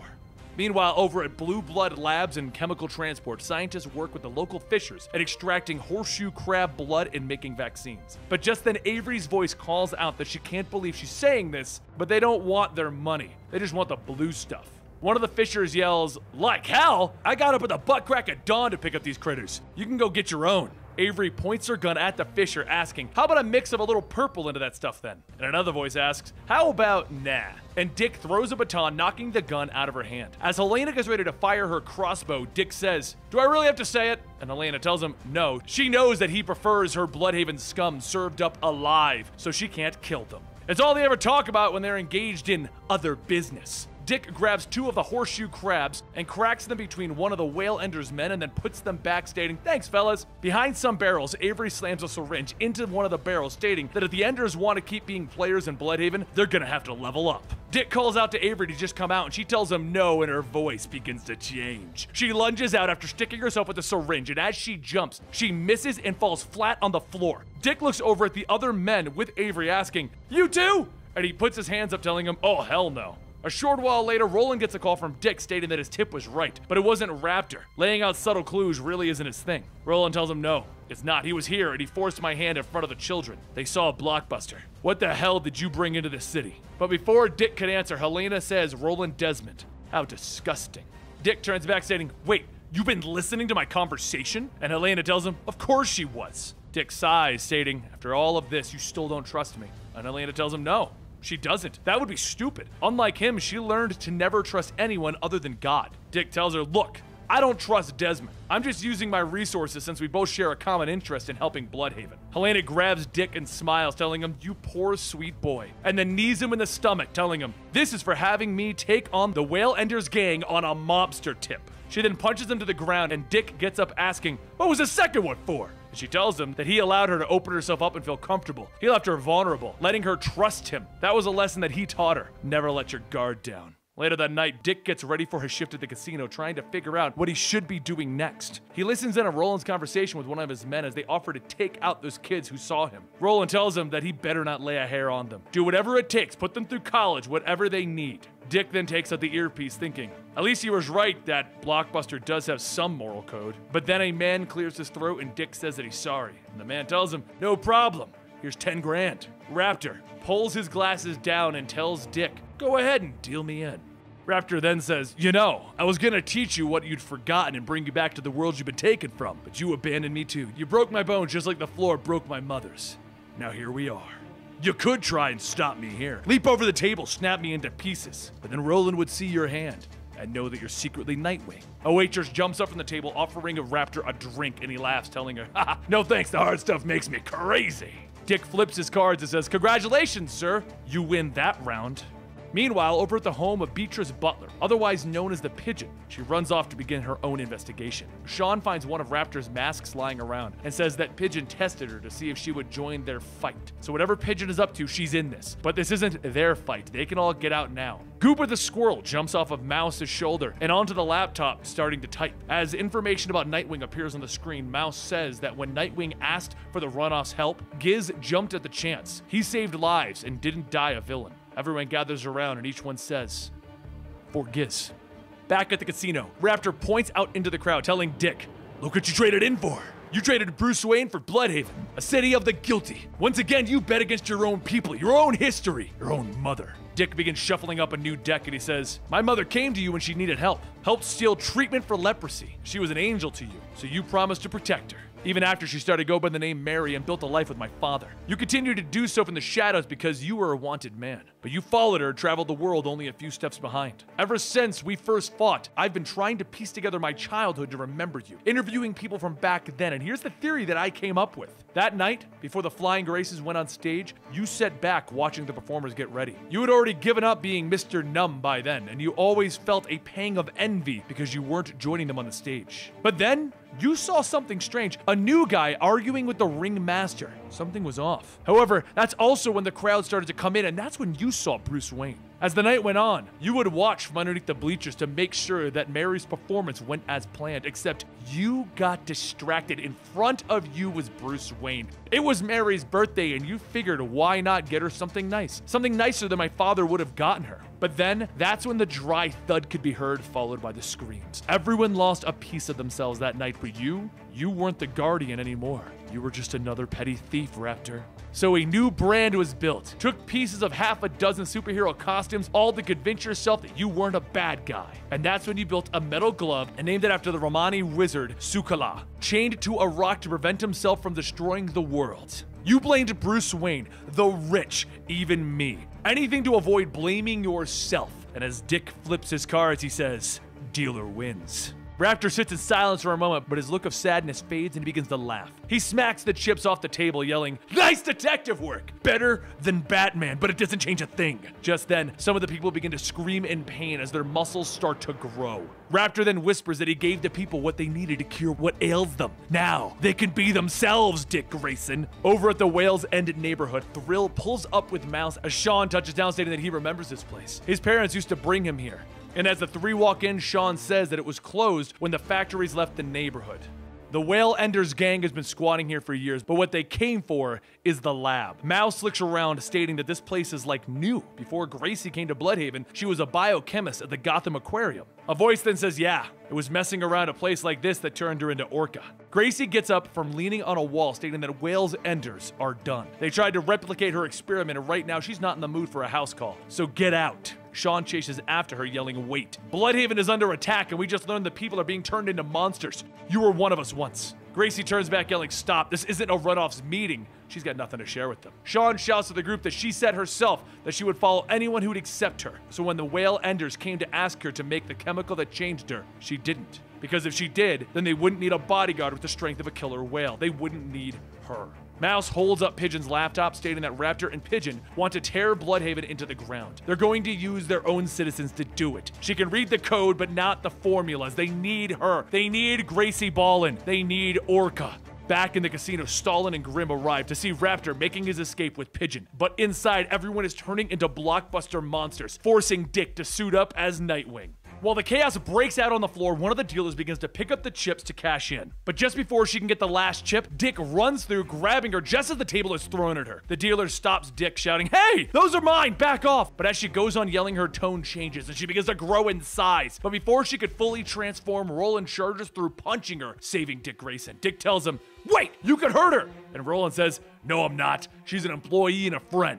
But you're just a tourist. Roland spins back around, grabbing Dick, shouting, you were awful quick to get here, Nightwing. We made a deal to stop Raptor. Have you been spying on me? Dick asks him, what has he done? Look around. We gotta get all of the non-drinkers to safety. Everyone else has been turned into monsters because of contaminated cocktails. And as Roland lets go, Dick says, where the hell did Raptor get some blockbuster serum anyway? And Roland says, all right. Without weapons from the second hand, we were at a disadvantage. With all of the other bosses starting to look towards Bloodhaven, I had a couple of scientists take a sample of my blood so that they could make the serum available for mass production. We took out the parts that let them keep their smarts so that they could just focus on the parts that gave you power and rage. It's only going to be sold to the bosses who needed it so that we can level the playing field a little, and then sell them the antidote for a higher price. But before I could get out the shipments, that thieving stalker took them. The two continue to fight the blockbuster horde, and Dick then asks, what about the antidote? And Roland tells him Raptor burned it. The psycho is all on me. It makes this situation just as much on you. Just then, one of Roland's employees calls to him, stating that they have a problem. Some of the roided freaks are getting out into the streets, and just as they do, Stallion and Grimm show up, knocking them out. And he says, actually, there's been an update. A gorilla and a cowboy are fighting off the critters. As Dick follows Roland to the elevators, he says that they need to get outside and help those two, and Roland tells him,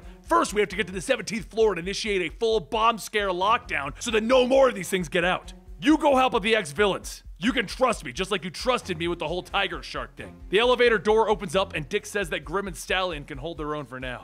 As the two get in, Roland begins to take his antidote, and Dick realizes he can't be Blockbuster for extended periods. It hurts. And that's when a twisted voice says, "So thirsty, dry and caged." Roland then tells him, "I'm pretty sure we met before. Remember Tiger Shark?" Just then, the top of the elevator is ripped off by a giant tiger shark who says, "I drink all the tasty blood."